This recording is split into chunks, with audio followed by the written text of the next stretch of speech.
ગયે વખતે આપણે 223મી કારિકાનું અવગાહન કરતા હતા. 223મી છે કે 224મી? હા, 224મી. બુદ્ધિમાનાદરમ તસ્મિન છલે સાધ્યેપી દુઃખતઃ ત્યક્ત્વા માર્ગે ધ્રુવફલે ભક્તિ માર્ગે સમાવિશે.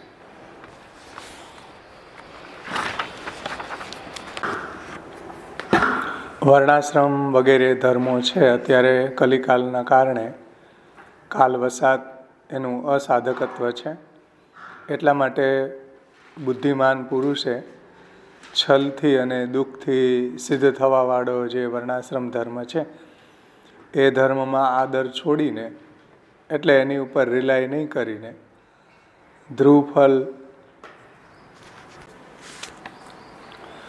ધ્રુવફલ આપનારા જે ભક્તિ માર્ગ છે એની ઉપર જ રિલાય કરવું જોઈએ. ધ્રુવફલ એટલે અવિનાશી ફલ આપનારો, અને શ્યોર એ ભક્તિ માર્ગમાં એને ફલ પ્રાપ્તિ થાય જ છે એમ. તો એવો અવિનાશી ફલ આપનાર, ધ્રુવફલ આપનાર ભક્તિ માર્ગનો જ આશ્રય ગ્રહણ કરવો જોઈએ, એવું શ્રી મહાપ્રભુજી 224મી કારિકામાં આજ્ઞા કરે છે. એમાં આપણે ગયા વખતે આવરણ ભંગનું અવગાહન કરતા હતા. પેજ નંબર 21 ઉપર જે 21 ઉપર બીજો પેરેગ્રાફ છે ને એ ઉપરના શ્લોકમાં જ આવે છે, 223મી કારિકામાં જ આવે છે. એટલે આપણે ગયા વખતે 224મી કારિકામાં જોડ્યો હતો, પણ હકીકતમાં એ 223 કારિકા અંતર્ગત જ છે એ ટીકા શ્રી પુરુષોત્તમજીની. હવે શ્રી મહાપ્રભુજી જે ઉત્થાનિકામાં આજ્ઞા કરી છે કે એવમ માર્ગસ્ય ઉત્તમત્વમ પ્રતિપાદ્ય સાત્વિકાન ઉપદિશતિ બુદ્ધિમાનાદરમ તસ્મિન. તો આ પ્રકારે ભક્તિ માર્ગની ઉત્તમતા પ્રતિપાદન કરીને શ્રી આચાર્યજી મહાપ્રભુજી હવે સાત્વિક જીવોને ઉપદેશ આપે છે. એટલે વર્ણાશ્રમ વતામ ધર્મે જે શ્લોક છે 223મો, એ પણ એટલા માટે સમજાવ્યો કે ભક્તિ માર્ગ છે એ ઉત્તમ છે, અને ભક્તિ માર્ગ અત્યારે સરળ છે, સહજ છે, અને સરળતાથી એનું આચરણ થઈ શકે એમ છે. વૈદિક માર્ગો છે એ કાલવસાત એનું અસાધકત્વ થઈ ગયું છે. એટલા માટે ભગવાને ભક્તિ માર્ગનું કથન કરેલું છે, એવું શ્રી મહાપ્રભુજી પ્રકાશમાં આજ્ઞા કરે છે. ત્યાર પછી હવે જે સાત્વિક અધિકારીઓ છે એના માટે શ્રી મહાપ્રભુજીએ આ આગળની કારિકામાં, એટલે 224મી કારિકામાં આજ્ઞા કરે છે. એ આ આશયથી હવે પોતે જે સાત્વિક અધિકારીઓને શ્રી મહાપ્રભુજી ઉપદેશ આપે છે. બુદ્ધિમાનાદરમ ઇતિ. ભક્તિ માર્ગમાં પ્રથમ કયા અધિકારીની અપેક્ષા છે, આવી આકાંક્ષાનું સમાધાન કરતા શ્રી મહાપ્રભુજી કહે છે કે પ્રથમ તો ભગવાન માર્ગની અંદર પ્રવેશ કરનારો છે એ અધિકારી બુદ્ધિમાન હોવો જોઈએ. હવે બુદ્ધિમાન એટલે શું? હા, એ તો આગળ વાત આવી ને, સાત્વિક અધિકારી. તો સાત્વિક છે, ભગવત ભક્ત છે. સાત્વિકાહ ભગવત ભક્તા એ મુક્તા અધિકારીણ ભવાંત સંભવા દેવા તેષામ અર્થે નિરૂપિત. એમાં સાત્વિક શબ્દનો અર્થ આવરણ ભંગમાં પુરુષોત્તમજીએ એવી રીતના સમજાવ્યો છે કે જે ભગવાનની ભક્તિમાં પરાયણ છે, જે ભગવાનમાં અનન્ય થઈને ભગવાનની સેવા અને કથામાં પરાયણ છે, એ સાત્વિક છે. તે વિહિતમ અધિકમ અલૌકિકમ કુર્વંતી એ સાત્વિકા, એવું શ્રી મહાપ્રભુજીએ પ્રકાશમાં આજ્ઞા કરી છે. હા,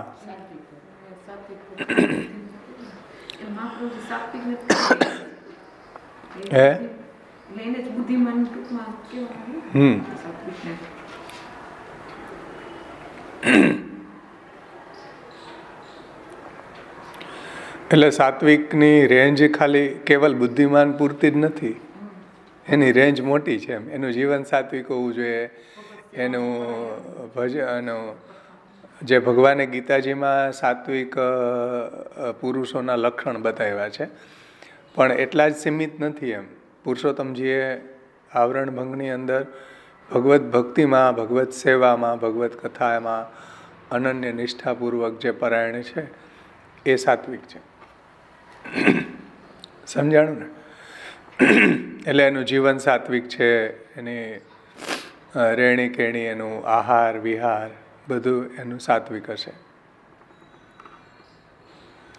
અને જે બુદ્ધિમાન હશે એ આ રીતના વર્ણાશ્રમ ઉપર રિલાય નહીં કરીને ભગવાન ઉપર રિલાય કરશે એમ. એ બુદ્ધિમાન.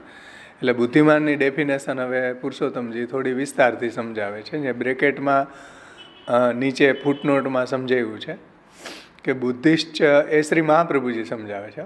પાછું જુઓ, બુદ્ધિમાન કેને કેવો એ શ્રી મહાપ્રભુજી સુબોધનીજીમાં સમજાવે છે. એટલે સીધા અહીંયા સુબોધનીજીના જ કોટેશન ટાંકી દીધું કે ભાઈ બુદ્ધિમાનની વ્યાખ્યા શું કરવી. તો શ્રી મહાપ્રભુજી બીજા સ્કંદના પ્રથમ અધ્યાયના ચોથા શ્લોકના સુબોધનીજી કારિકામાં આજ્ઞા કરે છે કે બુદ્ધિશ્ચ આયુશ્ચ દોષાણામ અભાવ કારણમ યસ્ય ન એતે ભવિષ્યંતિ તસ્ય નાસ્ત્ય અધિકારિતા. એટલે બુદ્ધિ, આયુષ્ય તથા દોષનો અભાવ, આ ત્રણ ભગવાન માર્ગની અંદર સ્થિતિર્ગત થવામાં એટલે સ્થિત થવામાં મુખ્ય કારણ છે. બુદ્ધિ હોવી જોઈએ, આયુષ્ય અને દોષનો અભાવ. આ ત્રણેય જેનામાં નથી તેનો ભગવાન માર્ગમાં અધિકાર નથી. સમજો, એનું તાત્પર્ય આગળ સમજાયું છે કે એને બુદ્ધિમાન કેવો, કે એને આયુષ્યની વાત કઈ રીતના સમજવી અને કઈ રીતના દોષનો અભાવ, આ બધા પાસાઓને સમજાવ્યા છે વિસ્તારથી. જે ગયા વખતે આપણે આનું થોડું અવગાહન કર્યું હતું, પણ ફરીથી લઈ લઉં છું પહેલેથી.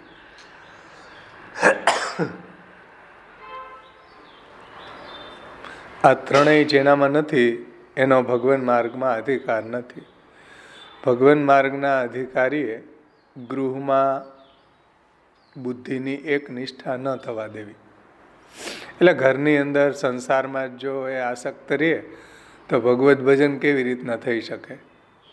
એટલે ભગવાન માર્ગના અધિકારીએ ગૃહમાં બુદ્ધિની એક નિષ્ઠા ન થવા દેતા આત્મતત્વમાં એટલે ભગવત તત્વમાં બુદ્ધિની એક નિષ્ઠા થવા દેવી. આત્મતત્વ એટલે ભગવાન, પરમાત્મા, બ્રહ્મ, એટલે ભગવત તત્વમાં બુદ્ધિની એક નિષ્ઠા થવા દેવી. એ ભગવાનમાં જ એને બુદ્ધિને લગાડવી. સમજાઈશ ને વાત? સંસારમાં ન લગાડવી એમ, પણ ભગવાનમાં લગાડવી, ભગવાનના ભજનમાં લગાડવી, ભગવાનના શ્રવણ કીર્તન સ્મરણમાં લગાડવી. પુરુષાર્થ સિદ્ધ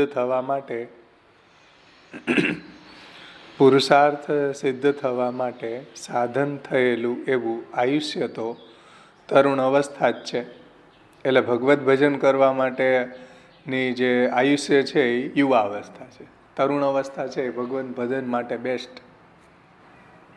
તરુણ અવસ્થા વહી ગયા પછી ખાટલામાં પડ્યા હોય તો ભગવત ભજન થાય કેમ? થાય? ખાટલામાં પડ્યા હોય તો ભગવત ભજન ન થઈ શકે એમ. આપણે બીજાને ઉપર ડિપેન્ડન્ટ થઈ જાય પછી આપણે બીજાની સેવા લેવાની જરૂર પડે તો આપણે ભગવાનની સેવા કેમ કરી શકીએ? વૃદ્ધાવસ્થામાં બીજા રોટલી કરીને આપે, ભોજન આપે તો આપણે ભોજન કરી શકીએ તો ભગવાનનું ભજન કેમ થાય? એટલે ટીકાકાર એમ સમજાવે છે, જો કે શ્રી મહાપ્રભુજી સુબોધનીજીમાં સમજાવે છે કે ભગવદ ભજન કરવા માટે તરુણ અવસ્થા જ બેસ્ટ, ઉત્તમ છે. તે અમૂલ્ય તારુણ્યનો વ્યય પણ એ અમૂલ્ય તારુણ્યનો વય એટલે તરુણ અવસ્થા, યુવા અવસ્થાનો વ્યય શેમાં થઈ જાય? તો કે પ્રજનેન્દ્રિયનો વિષય જે મૈથુન સુખ છે તે મૈથુન સુખની લોલુપતામાં યુવાની ચાલી જાય, વિષયો ભોગવવામાં. એમાં તથા તેના સાધનમાં નિરર્થક જાય છે. સાધન એટલે બીજી બધા વસ્તુઓને જૂટાવવામાં, એમ ભેગું કરવામાં. સમજાણું ને? યુવા અવસ્થામાં કેરિયર બનાવવું છે, મકાન બનાવવા છે, 4 વ્હીલ લેવા છે, ઘણું બધું લેવું છે. તો એ ભેગું કરવામાં જ એની જિંદગી વી જાય. માણસને ભોજનમાં તો 4 જ રોટલી ખાય, બપોરે 4 ને સવારે 7. એટલામાં કેટલું આવે આપણે આર્થિક જોઈએ, અર્થ કેટલુંક જોઈએ, ધન કેટલુંક જોઈએ? સામાન્ય માણસે એટલું તો ધન ઘરમાં, એટલું તો ધન એ કમાઈ શકે એમ. કહેવાનું તાત્પર્ય એ છે કે બીજી બધી જે લક્ઝરી છે એ ઘણી બધી એટલી વિશાળ છે કે એમાં જ આપણું યુવાનીનું આયુષ્ય એને જૂટાવવામાં, એને ભોગવવામાં આપણું ચાલ્યું જાય છે. એટલે લક્ઝરી અલગ વસ્તુ છે, આવશ્યકતા 8 રોટલીની જ છે. લક્ઝરી કેટલી બધી છે, લાખો કરોડો રૂપિયાની લક્ઝરી જોઈએ આપણે. ભોજન કેટલું જોઈએ? ખાલી 30 રૂપિયા, 40 રૂપિયા, બહુમાં બહુ 100 રૂપિયા માની લો, ચાલો. તો આ પ્રોબ્લેમ છે આપણી. શ્રી મહાપ્રભુજી સુબોધનીજીની કારિકા, 2જો સ્કંદ, પ્રથમ અધ્યાય, 4થા શ્લોકના સુબોધનીજીની કારિકામાં આ વાત સમજાવે છે કે મનુષ્યનું આયુષ્ય 25 વર્ષ તો બાળપણમાં વીયું જાય, 5-10 વર્ષ બાળપણમાં રમવા જમવામાં વીયું જાય, પછી આવે ભણવામાં 25 વર્ષ કાઢી નાખે. પછી આવે યુવાનીમાં મૈથુન સુખ, પ્રજનેન્દ્રિયનું સુખ, વિષય ભોગોને ભોગવવામાં, લગ્ન કરવામાં, પછી કમાવામાં, કેરિયર બનાવવામાં, એમ જ કહેવાય ને. એટલે પૈસા ભેગા કરવામાં, ઇનોવા લેવામાં, એમ જ વયું જાય બધું આયુષ્ય. પછી વૈધું શું? હવે યુવાની ગઈ પછી 50 વર્ષ પછી શું વૈધું? રેડું ખેડું વૃદ્ધાવસ્થા વૈધી, પછી શું થાય? એટલે પ્રહલાદજીએ આ વાતને સપ્તમ સ્કંદની અંદર કહી છે, જે ગયા વખતે આપણે જોયું હતું ને, પ્રહલાદજીનો એ શ્લોક જોયો હતો સપ્તમ સ્કંદનો.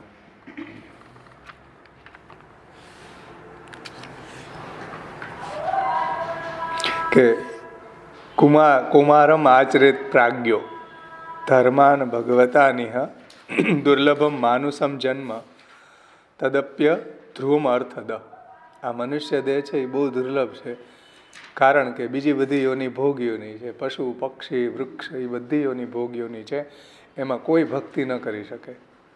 એટલે પ્રહલાદજી સપ્તમ સ્કંદની અંદર કહે છે કે દુર્લભમ માનુષમ જન્મ, આ મનુષ્ય જન્મ છે દુર્લભ છે. એટલા માટે કૌમારમ આચરિત પ્રાજ્ઞો, જે બુદ્ધિમાન છે એને કુમાર અવસ્થામાં જ ભગવાનનું ભજન કરી લેવું જોઈએ છે, એ બુદ્ધિમાન કહેવાય. એ કીધું ને, બુદ્ધિમાનાદરમ તસ્મિન છલે સાધ્યેપી દુઃખત ત્યક્ત્વા માર્ગે ધ્રુવ ફલે ભક્તિ માર્ગે સમાવેશે. તો એ બુદ્ધિમાન એને કહેવાય કે જે કુમાર અવસ્થામાં જ ભગવાનનું ભજન કરી લે. અને જે કુમાર અવસ્થાને અને યુવા અવસ્થાને વેડફી નાખે વિષય ભોગવવામાં, વિષયાશક્તિમાં, એ બુદ્ધિ વગરના કહેવાય. સમજાણું? બુદ્ધિમાન કેને કહેવાય અને બુદ્ધિ વગરના કેને કહેવાય, એનો ખુલાસો આવ્યા શ્રી પુરુષોત્તમજીએ સુબોધનીજીના કોટેશનથી આપી રહ્યા છે.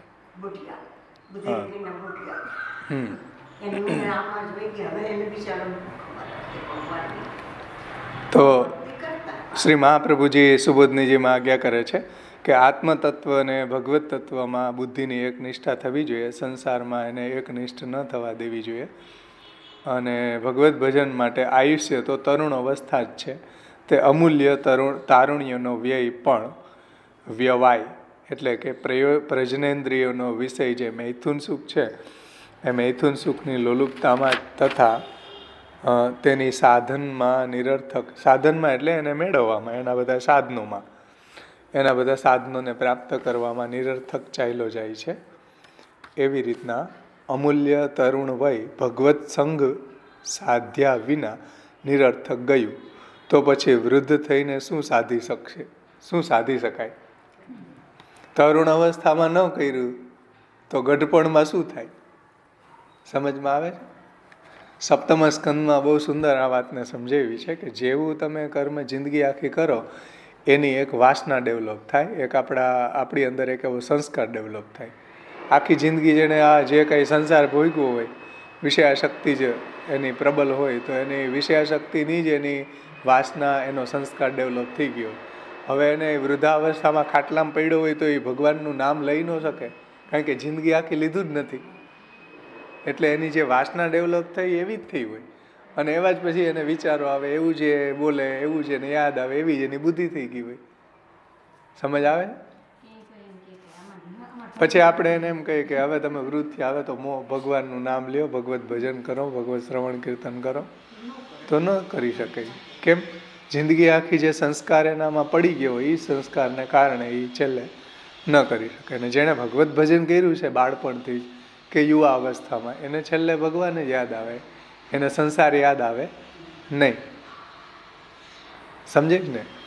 એટલે જેવું કર્મ કરીએ એવી એની એક વાસના ડેવલપ થાય આપણામાં. સાંસારિક કર્મોમાં જો રત હોય તો સાંસારિક સંસ્કાર ડેવલપ થાય, ભક્તિમાં રત હોય તો ભક્તિનો સંસ્કાર ડેવલપ થાય. સ્વાભાવિક વાત છે. એટલે શ્રી મહાપ્રભુજી ત્યાં સુબોધનીજીમાં આજ્ઞા કરે છે કે આપણું જે તરુણ અવસ્થા છે એ અમૂલ્ય છે. સમજ આવે છે ને? અમૂલ્ય એને કોઈ મૂલ્યથી આપી પ્રાપ્તિ કરી શકાય નહીં, એમ એવું અમૂલ્ય છે. તમે એમ કહો કે હાલો હવે તું એમ કહે કે મને અબજો રૂપિયા આપી દો, આખું રાજ્ય આપી દો કે આખો દેશ આપી દો, પણ આપણે એમ કહીએ કે અમને યુવાની આપ, યુવાની કોણ આપે? એ તો પેલા હતા એવા યયાતિ રાજા કે યુવાની લઈ લીધી પૂરું પાસેથી. એ એને વરદાન હતું શુક્રાચાર્યનું કે કોઈની યુવાની લેશો ચાલશે. એટલે યયાતિ ને હા યદુએ ના પાડી દીધી, પૂરું આપી એને. તો એ વરદાનના કારણે એવી આપી દીધી, પણ અત્યારે એ યુવાની આપણી ગઈ પછી પાછી ન આવે, જે ભગવત ભજન માટે બેસ્ટ હતી, અમૂલ્ય હતી. એવું શ્રી મહાપ્રભુજી સુબોધનીજીમાં આજ્ઞા કરે છે કે અમૂલ્ય તરુણ વય ભગવત સત્સંગ સાધ્યા વિના નિરર્થક ગયું છે ને? ગયું ને? તરુણ અવસ્થા ભગવત સત્સંગ સાધ્યા વિના નિરર્થક ગયું. તો પછી વૃદ્ધ થઈને શું સાધી શકાય? કપાર. વૃદ્ધ થઈને શું સાધી શકાય? પછી તો આખું શરીર ડેમેજ થઈ ગયું હોય, આંખથી દેખાય નહીં, કાનથી સંભળાય નહીં, પગથી ચલાય નહીં, કમરથી ચલાય, પગથી ચલાય નહીં, કમર દુખતી હોય, બધું જ ડેમેજ થઈ જાય. પછી શું ભજન થાય? પછી કાંઈ ન થાય. એટલે શ્રી મહાપ્રભુજી એમ કહે છે કે યુવા અવસ્થામાં જ ભગવત ભજન, કુમાર અવસ્થામાં જ કરી લેવું જોઈએ. આમ અમૂલ્ય આયુષ્યના દુર્વ્યયથી પુરુષાર્થમાંથી ભ્રષ્ટ થવાય છે. જુઓ, આવું અમૂલ્ય આયુષ્ય જે છે આપણું વ્યર્થ વયું જાય તો આપણને પુરુષાર્થ પ્રાપ્ત થતા નથી. પુરુષાર્થથી ભ્રષ્ટ થવાય છે એટલે કે પુરુષાર્થ એને મેળવી શકાતા નથી. આપણે ગાયે ખરી કે તારું આ અવસરે વયો જાય છે એવું કંઈક દોડ છે આયુષ્ય.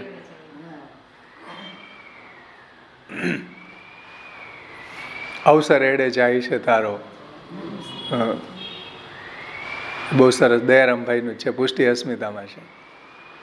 એટલે વ્યર્થ ચાલ્યો જાય એમ. અમૂલ્ય આયુષ્ય છે ભગવત ભજનનું વ્યર્થ ચાલ્યું જાય.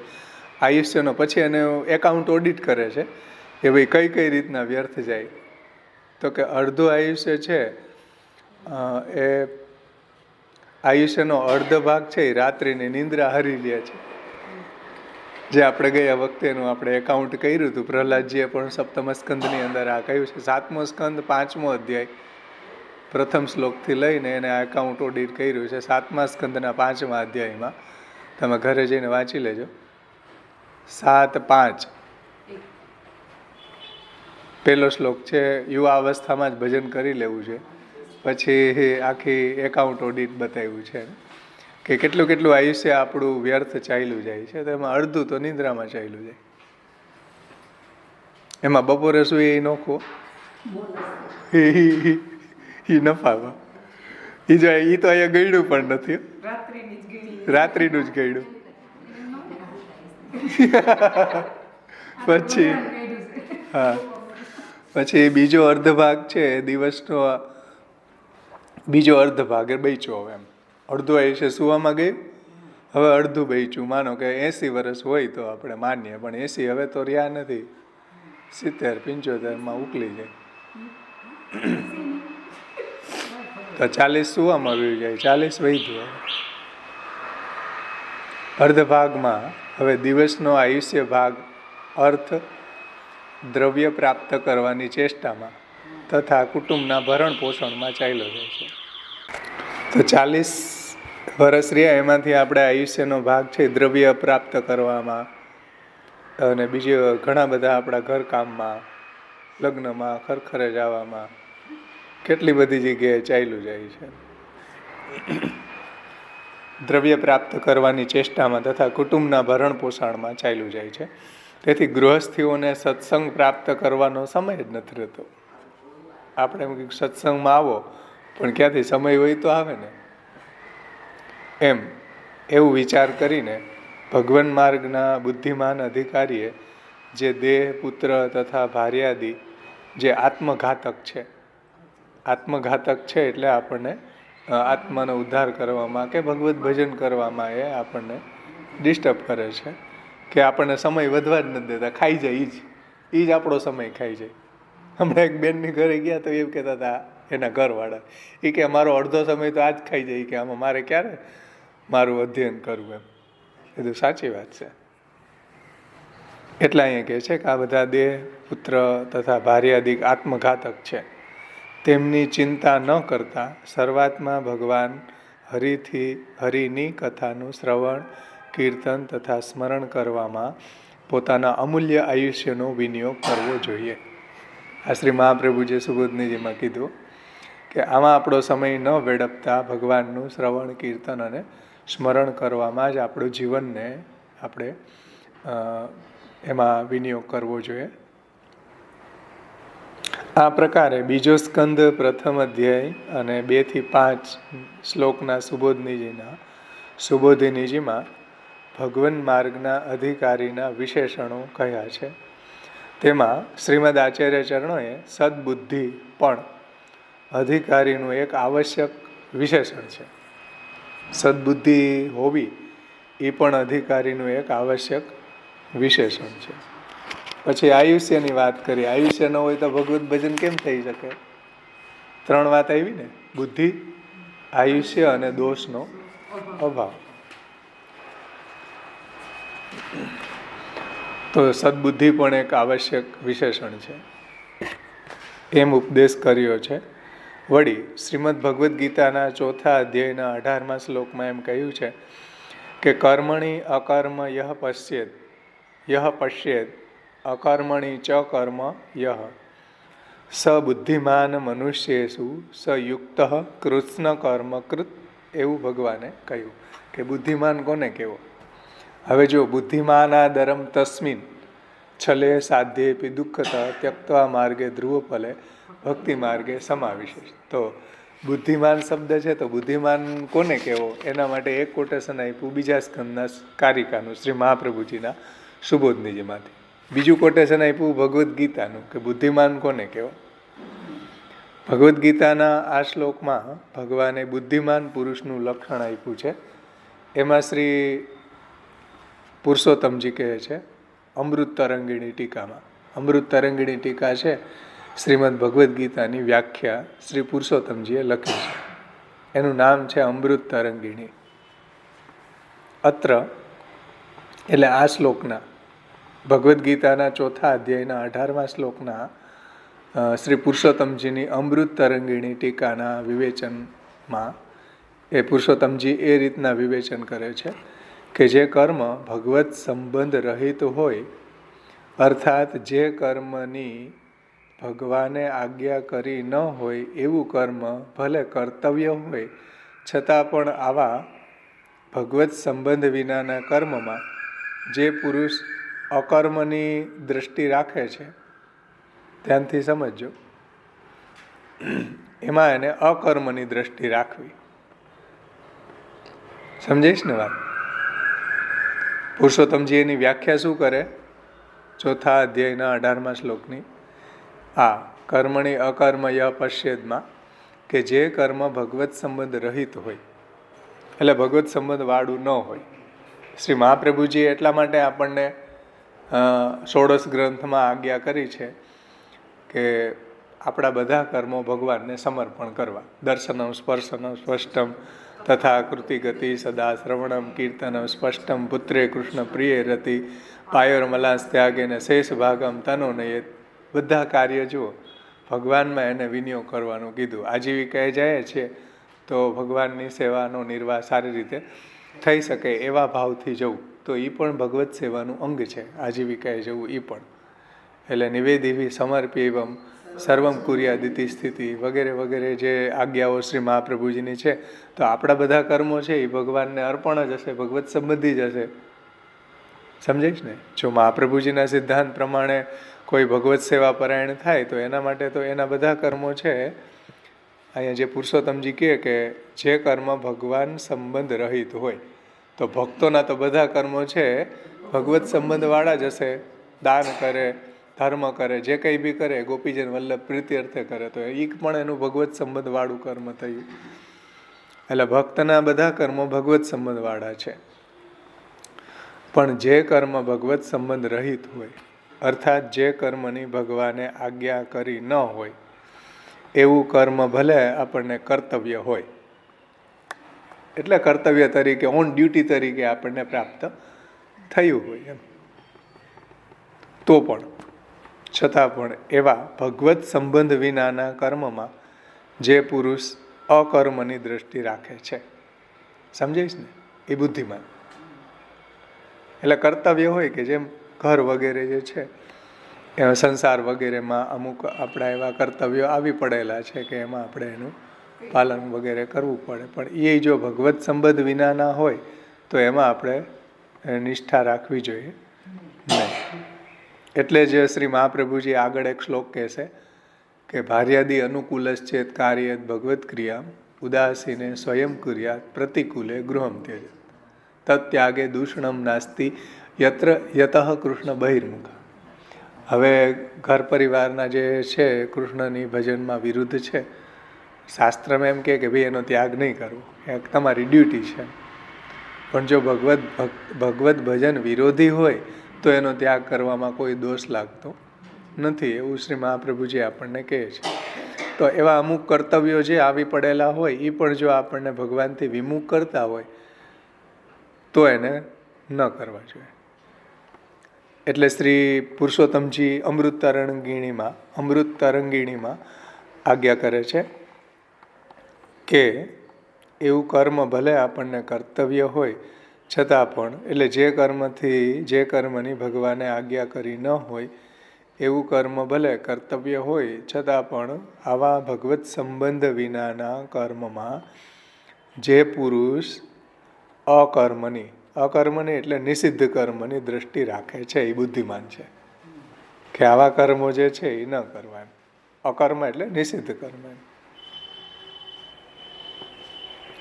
અને ભગવદ આજ્ઞા બલે એટલે ભગવાનની એવી આજ્ઞા હોય કે ભગવદ આજ્ઞા બલે વા ભગવત સંબંધને લીધે જે અકર્મમાં પણ કર્મની દ્રષ્ટિ રાખે છે તે પુરુષ જ ભગવન મત પ્રમાણે બુદ્ધિમાન છે. સમજાઈશ ને વાત? કે ભગવદ આજ્ઞા આપણને એવી હોય, નીચે એક દ્રષ્ટાંત આપ્યું છે એ વાતને સમજાવવા માટે કે ભગવદ આજ્ઞા બલે એવા ભગવત સંબંધને લીધે જે અકર્મમાં પણ કર્મની દ્રષ્ટિ રાખે છે તે પુરુષ જ ભગવાન મત પ્રમાણે બુદ્ધિમાન છે અને તે જ કૃષ્ણ કર્મ કરનારો છે. એટલે કૃષ્ણ કર્મ એટલે સંપૂર્ણ. કૃષ્ણ કર્મ એટલે સંપૂર્ણ કર્મ કરનાર યોગી છે. એને સમજાવવા માટે ફોર એક્ઝામ્પલ, જેમ કે ભગવદ આજ્ઞાને અધીન થઈને અર્જુને અવધ્ય એટલે વધ કરવા યોગ્ય ન હોવા છતાં પણ ભગવાનથી બહિર્મુખ એવા પોતિકા એટલે પોતાના દ્રોણાદિ ગુરુજનોનો પણ વધ કર્યો. હવે દ્રોણાદિ ગુરુજનોનો વધ કરવો એ શાસ્ત્રને પૂછો તો એ અકર્મ છે ને, નિષિદ્ધ કર્મ છે, પાપ કર્મ કહેવાય. પણ ભગવદ આજ્ઞા બલે ભગવાને આજ્ઞા કરી કે ઉડાવી દો. અર્જુને ઉડાડી દીધા. ભીષ્મ જેવા એના દાદા હતા, છતાં એને કીધું કે આને મારી નાખો. તો ભગવાનની આજ્ઞા બલે અર્જુને એ પણ કાર્ય કરી દીધું. સમજાઈશ ને? યુધિષ્ઠિર એની જિંદગીમાં કોઈ દી ખોટું નહોતા બોલ્યા. કુરુક્ષેત્રની અંદર ભગવાને કીધું કે બોલી જાઓ, ખબર નથી કહી દો, ન રોવા કુંજ રોવા. તો એ ભગવાનની આજ્ઞા બલે યુધિષ્ઠિરે ખોટું બોલ્યું. તો એ ભગવદ આજ્ઞા બલે, ભગવાનની આજ્ઞા હતી એટલે એને કોઈ દોષ લાગેલો નથી. અર્જુનને દ્રોણને મારવામાં કે ભીષ્મને મારવામાં કે એટલું સૈન્ય મારવામાં અર્જુનને દોષ લાગ્યો નથી. કેમ? ભગવદ આજ્ઞા બલે, ભગવાનની આજ્ઞા હતી એટલા માટે. સમજમાં આવે છે ને? તો અકર્મ પણ એ ભલે શાસ્ત્ર ના પાડતો હોય કે આવું થઈ જ ન શકે, નિષિદ્ધ છે, પણ ભગવદ આજ્ઞા હોય તો પછી એમાં દોષ નથી. સમજમાં આવે છે ને? ભગવદ આજ્ઞા એવી હોય કે આ ન કરવાનું કર્મની આજ્ઞા આપે, જેમ અર્જુનજીને આપી, તો એ એના માટે ધર્મ થઈ ગયો. પછી એને શાસ્ત્ર જે છે એનું અવલંબન નહીં કરતા, જે સામે પ્રભુ બિરાજે છે, જે વેદના પણ રચયિતા છે, વેદમાં ભલે ના પાડી હોય કે આવું નહીં કરવું. ફોર એક્ઝામ્પલ જુઓ કે ભાઈ માતા પિતા કે ઘરના સભ્યોનું પાલન કરવું જોઈએ, આ શાસ્ત્રની આજ્ઞા છે. પણ એ જો ભગવત ભજનમાં વિરોધી હોય તો એનો ન કરવા જોઈએ, એનું પાલન પોષણ, એનો ત્યાગ કરવો જોઈએ. તો આવી ભગવદ આજ્ઞા છે તો ભાઈ શાસ્ત્ર શું કરે? સમજમાં આવે છે ને વાત? એટલે શાસ્ત્રની આજ્ઞા ત્યારે સ્કીપ થઈ જાય, ત્યારે ભગવાન સામે બિરાજે છે, ભગવાન કેમ કરવાનું, એ જ શ્રેષ્ઠ વાત છે. હવે ભગવાન એમ કે ભાઈ દ્રોણને ભીષ્મને મારી નહીં, શાસ્ત્ર એમ કે ગુરુનો વધ તો થાય જ નહીં, ગુરુનો વધ કરવા વાળો નરકમાં જાય. સમજાય છે? દાદાનો વધ કરવા વાળો નરકમાં જાય. અર્જુનને ભગવાને કીધું કે ઉડાડી દીધા બધાને. સમજમાં આવે છે ને? આજ તો પ્રોબ્લેમ અર્જુન વિષાદ યોગમાં કહી છે ભગવદ્ ગીતામાં કે અર્જુનનો વિષાદ જ આ હતો કે ભાઈ ભગવાન આમાં કરવા શું માગે છે, કંઈક ખુલાસો તો કરો મહારાજ. આટલા બધાને હત્યા તમે મારા હાથે કરાવવા માગો છો? તમારી જો ઈચ્છા ન હોય તો મારી તો બિલકુલ ઈચ્છા છે જ નહીં. આ લોહીથી ખરડાયેલું રાજ્ય મારે નથી જોઈતું. ના પાડી દીધી. ગાંડી સરી પડી હાથમાંથી ને. તમે વાંચો ભગવદ્ ગીતાની શરૂઆતમાં અર્જુન વિષાદ યોગમાં જુઓ, હું ભીખ માગીને ખાઈ લઈશ, બાકી મારે કાંઈ ઉદ્ભુત કરવું જ નથી. બન્યાસી બની જાય, બાવો બની જાય, વયો જાય ગિરનારમાં. અર્જુનજીએ ઘણી બધી ઓબ્જેક્શન ઉઠાવ્યા. કેમ? આમાં શું પ્રોબ્લેમ શું છે, ભગવાનને કરાવવું શું છે આખીર, એટલે ભગવાનની ઈચ્છા શું છે એ જાણવા માટે અર્જુનજીને વિષાદ થયો. એટલે પ્રથમ અધ્યાયમાં જે શિષ્ય એમ સાધીમાં આમ તો આમ પ્રપન્ન, હું તમારી શરણે આવ્યો, મને ઉપદેશ આપો, આમાં શું કરવું, મને આમાં કાંઈ ખબર પડતી નથી, આપની શું ઈચ્છા છે. બાકી ભગવાન એમ કહે કે મારી ઈચ્છા છે બધાને ઉડાવી દે, તો અર્જુન તો એમ ઉડાવી જ દે. ભગવાન ઉપર એને એટલો વિશ્વાસ હતો, ભાઈ ભગવાને આજ્ઞા કરી, એ મારું કર્તવ્ય. હવે આગળ સામે જી આવ્યું હોય, પણ એવું નહીં કરતા ભગવાને એને ઘણું બધું સમજાવ્યું છે. સમજે ને? કશ્ચિદ એત સુત પાર્થો, કાંઈ તને સમજમાં આવ્યું કે નહીં? છેલ્લે ભગવાન આખા ભગવદ્ ગીતા પૂરા કરીને પછી એમ કે કશ્ચિદ એત શ્રુત પાર્થો કશ્ચિદ અજ્ઞાન સમૂહ પ્રનષ્ટસ્ય ધનંજય, તારો કઈ જે અજ્ઞાન ને મૂઢતા ને બધું દૂર થયું કે નહીં? તારા સંશય દૂર થયા કે નહીં? ત્યારે અર્જુનજીએ કીધું કે હવે મને બધું સમજાઈ ગયું. સ્થિતો અસ્મિ ગત સંદેહો કરીશ્ય વચનમ તવ, હવે હું દ્રઢ છું, હવે તમે જે વાત કહી બધી મને સમજાવી છે. નષ્ટો મોહા સ્મૃતિ લબ્ધા તત્પ્રસાદાત મયાચ્યુત સ્થિતો અસ્મિ ગત સંદેહો કરીશ્ય વચનમ તવ. પહેલા હું બહુ ચલાયમાં નતો, હવે મને બધું સમજાઈ ગયું છે. મારા બધા સંદેહો દૂર થઈ ગયા છે ભગવાનના ગીતા, ભગવાનના વાક્યોનું શ્રવણ કરીને. નષ્ટો મોહા, મારા બધા મોહ બધા નષ્ટ થઈ ગયા છે. સ્મૃતિ લબ્ધા, હવે મને સ્મૃતિ પ્રાપ્ત થઈ. આ બુદ્ધિમાનો, એ બુદ્ધિ મને હવે પ્રાપ્ત થઈ છે. સ્મૃતિ લબ્ધા ત્વત પ્રસાદાત મયા અચ્યુત, હે અચ્યુત આપની કૃપાથી હવે મને બધું સમજાઈ ગયું તમારી શું ઈચ્છા છે. તત્ પ્રસાદાત મયા અચ્યુત નષ્ટો મોહા સ્મૃતિ લબ્ધા ત્વત પ્રસાદાત મયા અચ્યુત સ્થિતો અસ્મિ ગત સંદેહો, હવે હું સ્થિત છું, સ્ટ્રોંગ બની ગયો, મારા બધા સંદેહ ચાલ્યા ગયા. હવે કરીશ વચનમ, હવે તમે જેમ કહો એમ કરી નાખો. હવે મને કોઈ જાતની પ્રોબ્લેમ નથી, કારણ કે જ્યારે પ્રોબ્લેમ એ જ હતી કે તમારી ભગવાનની ઈચ્છા શું છે આ કરવા પાછળ. કારણ કે ભગવાનને ભૂમિનો ભાર ઉતારવો હતો. ભગવાન તરત તો કે નહીં પરબારું તો. ભગવાન અર્જુનને સડી કરે, અર્જુન પાછો પ્રશ્ન પૂછે, પાછા ભગવાન એવા એવા જવાબ આપે, એના પ્રશ્નનો તો જવાબ આપે જ નહીં, એને કે વધારે ને વધારે કન્ફ્યુઝનમાં નાખે, બીજા બધા જવાબ આપે. પાછો અર્જુનજી પ્રશ્ન પૂછે. એમાં આપણું આધુનિક જીવોનું કામ થઈ ગયું, ભગવદ્ ગીતા પ્રગટ થઈ ગઈ. જો અર્જુન સડી ન કરે ભગવાનને તો ભગવદ્ ગીતા પ્રગટ ન થાય. અને ભગવદ્ ગીતામાં એટલા રહસ્યો, જે ઉપનિષદના સારરૂપ સિદ્ધાંતો ભગવાને ગીતાજીમાં પ્રગટ કર્યા. જેમ ભક્તિ છે, તદ વિસ્તારો ભાગવતમ, આમાં હમણાં આગળ શ્લોકો આવ્યા, વિશિષ્ટ રૂપમ વેદાર્થમ ફલમ પ્રેમ ચ સાધનમ તત્સાધનમ નવવિધા ભક્તિ તત્પ્રતિપાદિકા ગીતા. તો એ તત્પ્રતિપાદિકા ગીતા એ ગીતાજીમાં પ્રગટ કેવી રીતના કરી ભગવાને? અર્જુને જો સડી ન કરી હોય ભગવાનને, એટલે કે અર્જુને જો ભગવાનને પ્રશ્ન ન પૂછ્યા હોય તો એ પ્રગટ થાય નહીં. એટલે અર્જુનજીએ ભગવદ્ ગીતા સાંભળી છે એ એમને બેઠા બેઠા કે કાંઈ પ્રશ્ન વગર નથી સાંભળી. થોડીક વાત ભગવાન કરે તો પાછો પ્રશ્ન પૂછે. બધા શાસ્ત્રો, ભાગવતે તમે જુઓ, વારંવાર પરીક્ષિતજી પ્રશ્ન પૂછે કે ભાઈ આવું કેમ થયું. આખા ભાગવતમાં તમે જુઓ, થોડી વારે પ્રશ્ન કરતા રહીએ, ભગવાન એનો જવાબ આપે. આપણી શૈલી હતી પ્રશ્ન અને આન્સરની. એક બોયલા કરે ને બીજા બધા સાંભળ્યા કરે, આવી શૈલી અંગ્રેજોએ ઘૂસાડી આપણા ભારતમાં. આપણી શૈલી ઋષિમુનિઓની ભણાવવાની હતી જ નહીં. ઋષિમુનિઓની આપણા શાસ્ત્રની ભણાવવાની શૈલી એ જ હતી કે વિદ્યાર્થી પ્રશ્ન કરે અને ગુરુ એને જવાબ આપે. આ આખી ડિસિપ્લિન હતી.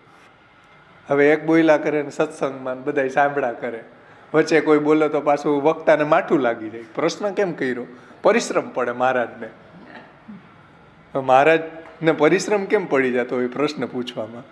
સુખદેવજીને તો ન પડ્યો, કેટલા બધા પ્રશ્ન પૂછ્યા પરીક્ષિતજીએ તોય ન પડ્યો. સામે માથે એમ કે બહુ સારું કર્યું તે આવો પ્રશ્ન પૂછ્યો, મને ભગવાનનું આવું મહાત્મ્ય કહેવાનું ઓકેઝન પ્રાપ્ત થયું.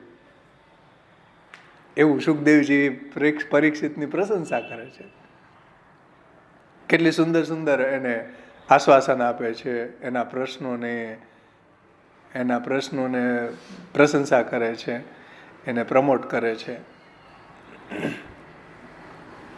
શ્રોતુર વક્તુત સમોત્સાહ, એનો માટેનો એક શ્લોક શ્રી મહાપ્રભુજી બીજા સ્કંદના ભાગવતાર્થમાં સમજાવ્યો છે કે શ્રોતુર વક્તુર સમોત્સાહ, શ્રોતા અને વક્તાનો બેયનો ઉત્સાહ છે. શ્રોતુર વક્તુર સમુત્સાહ સાન્ય સેવા બહિર્મુખા, એમ કરીને બહુ સુંદર શ્લોક છે કે શ્રોતા નમનાદ આદરા સ્ફુટ, એટલે નમન અને આદરથી સ્ફુટ થાય છે કે શ્રોતુર વક્તુત તથા શ્રદ્ધા સાન્ય સેવા બહિર્મુખા શ્રોતુર વક્તુર સમુત્સાહ નમનાદ આદરા સ્ફુટ, એવો શ્લોક છે શ્રી મહાપ્રભુજીનો કે શ્રોતુર વક્તુ તથા શ્રદ્ધા, શ્રોતાને શ્રદ્ધા છે ભગવાનનું ભજનમાં, ભગવાનનું ગુણગાનમાં, ભાગવતમાં. વક્તાને શ્રદ્ધા છે. શ્રોતુર વક્તુ તથા શ્રદ્ધા સાન્ય સેવા બહિર્મુખા, એટલે અન્યની જે સેવા છે એ બહિર્મુખ કરનારી છે. આવી અનન્ય નિષ્ઠા બેયને છે, સુખદેવજીને છે અને પરીક્ષિતને છે. સમજો. અને શ્રોતુર વક્તુત સમુત્સાહ, બેયને કથા કહેવામાં અને કથા સાંભળવામાં ઉત્સાહ છે. અને નમન અને આદરથી સ્ફુટ થાય છે. કહેવાનું તાત્પર્ય એ છે કે બધા પુરાણોમાં અને બધા ભાગવત વગેરે પુરાણોમાં અને ભગવદ્ ગીતામાં આ જ આપણી કલ્ચર હતી કે એક પ્રશ્ન પૂછે અને એક એનો જવાબ આપે. આમાં કોઈને પરિશ્રમ નહોતો થતો, જેમ અત્યારના મહારાજોને પરિશ્રમ થઈ જાય. પરિશ્રમ એટલે થાય કે જવાબ આપતા આવડતું ન હોય, એટલે આજુબાજુના જે ચમચા હોય એમ કે આ કોણ પ્રશ્ન પૂછવા વાળો આવી ગયો, ભગાડો એને અહીંથી. અત્યારે મહારાજ પોઈઢા છે, અમે અત્યારે સૂતા છીએ, હમણાં પ્રશ્ન પૂછવા આવો તો ખબર ન પડે તમને, અમને પરિશ્રમ પડે. પણ ભગવાનને અર્જુનજી વારંવાર પ્રશ્ન પૂછતા હતા તો ભગવાનને પરિશ્રમ પડતો નહોતો. તમે ભગવદ્ ગીતા જુઓ, વારંવાર અર્જુનજી પ્રશ્ન પૂછે ભગવાનને, પણ ભગવાનને કોઈ દિવસ પરિશ્રમ ન પડે.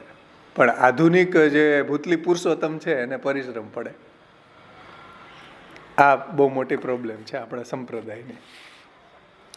પછી જુઓ, બહુ સુંદર વાત કહે છે. કહેવાનું તાત્પર્ય એ છે કે ભગવદ આજ્ઞા બલે વા ભગવત સંબંધને લીધે અકર્મમાં એટલે નિષિદ્ધ કર્મમાં પણ કર્મની દ્રષ્ટિ રાખે એ પુરુષ જ ભગવાન માર્ગ ભગવાન મત પ્રમાણે બુદ્ધિમાન કહેવાય. સમજ આવે છે ને? બુદ્ધિમાન કોને કહેવો? નિષિદ્ધ કર્મ પણ જો ભગવદ આજ્ઞા હોય તો પછી આપણને એ દોષ નથી. આ વાત આપણે ત્યાં પણ છે. શ્રી મહાપ્રભુજીએ જ કહી છે કે સેવા કૃતિર ગુરર આજ્ઞા બાધનમ વા હરિચ છે અતઃ સેવા પરમ ચિત્તમ વિધાય સ્થિયતામ સુખમ. ભગવાન જો કંઈક અલગ આજ્ઞા કરતા હોય તો પછી એ પ્રમાણે કરવું જોઈએ.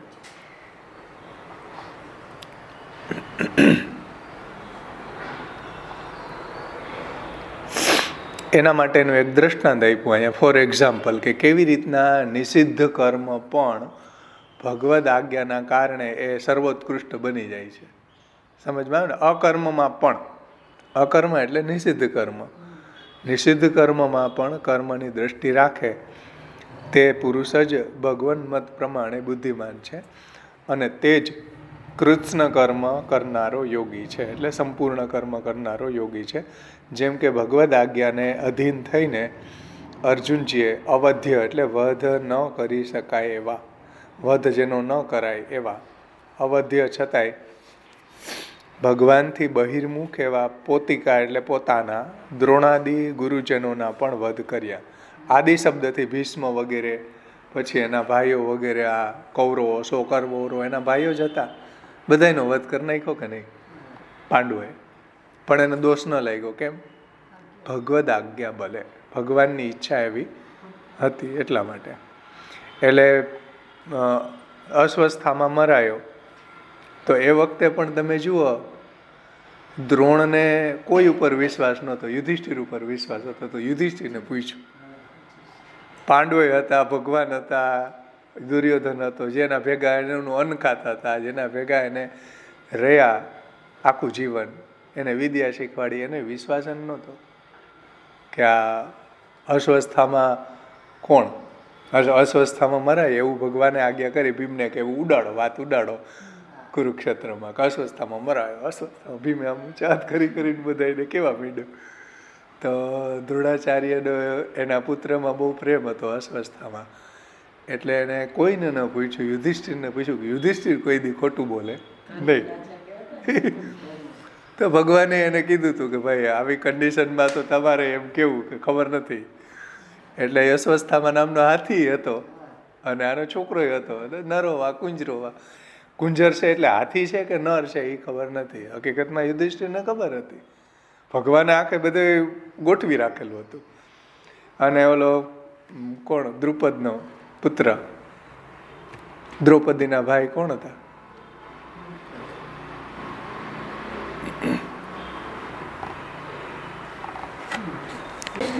ધૃષ્ટદ્યુમ્ન. તો ધૃષ્ટદ્યુમ્નને ભગવાને તૈયાર રાખ્યો કે દ્રોણાચાર્ય છે, યુધિષ્ઠિરે એમ કીધું કે નરોવા કુંજરોવા, એટલે એ બધા હથિયારો મૂકી અને જોવા લાગ્યા સમાધિની અંદર લગાવીને ધ્યાન ધરીને કે ભાઈ કોણ મરાણું છે. ધૃષ્ટદ્યુમ્નને કીધું કે હવે ઉતર અને એનું મસ્તક ધડથી જુદું કરી દે. તલવાર હતી એના હાથમાંથી ઉડાડી દીધા. એ જોતા હતા કે ભાઈ કોણ મારો છોકરો મર્યો કે નહીં, એમ જોયે સમાધિમાં ધ્યાનમાં જોતા હતા. તો ઓલા એ તકનો લાભ ઉઠાવીને ધૃષ્ટદ્યુમ્ને એને ઉડાડી દીધા. તો આ બધી લીલા ભગવાનની જ હતી. ભીષ્મને ઉડાવી દીધા એ રીતના કે ભાઈ એને પૂછ્યું કે ભાઈ તમે કેમ મારો? તો કે કોઈ સ્ત્રી સામે આવે તો હું એને બાણ ન ચલાવું. તો શિખંડીને કોઈ શિખંડી સ્ત્રી હતી તો એને જ ખબર હતી, ભીષ્મને જ. એટલે અર્જુને એને આગળ રાખીને પાછળથી ભીષ્મને ઉડાવી દીધા, વિંધી નાખ્યા. તો આ બધું શું છે? ભગવદ આજ્ઞા બલે દ્રોણાદિ, આદિ શબ્દથી ભીષ્મ વગેરે બધાય લઈ લેવા, એનો વધ કરવામાં એને પાપ લાગ્યું નહીં. કેમ? અકર્મમાં પણ જે નિષિદ્ધ કર્મ છે એ પણ ભગવાનની આજ્ઞા પ્રમાણે કરવાથી દોષ લાગ્યો ને એ બુદ્ધિમાન. હવે ત્યાં અર્જુન એમ કે ના ના આવું કરાય થોડું, આ ગુરુને મરાય કઈ ભીષ્મને, એના ખોડામાં હું ખેલો, એની દાઢી ઉપર હાથ ફેરવો બાળપણમાં, એને મારું અત્યારે દાદાને. તો આવું એણે વિચાર્યું નથી. ભગવાને આજ્ઞા કરી કે ખતમ કરો આ બધાને, જે અધર્મીઓના પક્ષપાતી છે એને ખતમ કરો, અને અધર્મ કરવાવાળાને ખતમ કરો. મારે અત્યારે ભૂમિનો ભાર ઉતારો તો અર્જુને ઉતારી નાખ્યો. એનું સામર્થ્ય પાછું ભગવાને મૂક્યું બધામાં. સમજાય ને? એ સામર્થ્ય ભગવાને એમાં મૂક્યું. કહેવાનું તાત્પર્ય એ છે કે બુદ્ધિમાન કેને કેવો? ભગવદ્ ગીતાના ટીકા અમૃત તરંગીણીમાં પુરુષોત્તમજીએ આનો ખુલાસો કર્યો કે આને બુદ્ધિમાન કહેવાય, કે ભગવત સંબંધી કર્મ કરનારો બુદ્ધિમાન છે, ભગવત ભક્તિ કરનારો. અને બીજું, જે અકર્મમાં પણ ભગવાનની આજ્ઞા બલે કર્મની બુદ્ધિ કરનારો પણ બુદ્ધિમાન છે. સમજાયું ને? એટલે ભગવાન નિષ્ઠ બનીને બધું કાર્ય કરવું. યુધિષ્ઠિરે જે નરોવા કુંજરોવા કીધું એ કયા શા માટે કીધું? ભગવાન નિષ્ઠ બનીને કીધું. સમજવા ને? અર્જુનજીએ પણ જે બધાને હણ્યા, દ્રોણને કે ભીષ્મને કે જેટલા બી એના સગા દુર્યોધન વગેરે 100 ભાઈઓને, તો એ ભગવાન નિષ્ઠ બનીને હણ્યા, એટલે એને કોઈ દોષ લાગેલો નથી. ભગવાન એની ઉપર પ્રસન્ન થયા. એટલે બધું કાર્ય છે જો ભગવત સંબંધી હોય કે ભગવાનમાં નિષ્ઠ થઈને કરવામાં આવે તો એ નિર્ગુણ છે.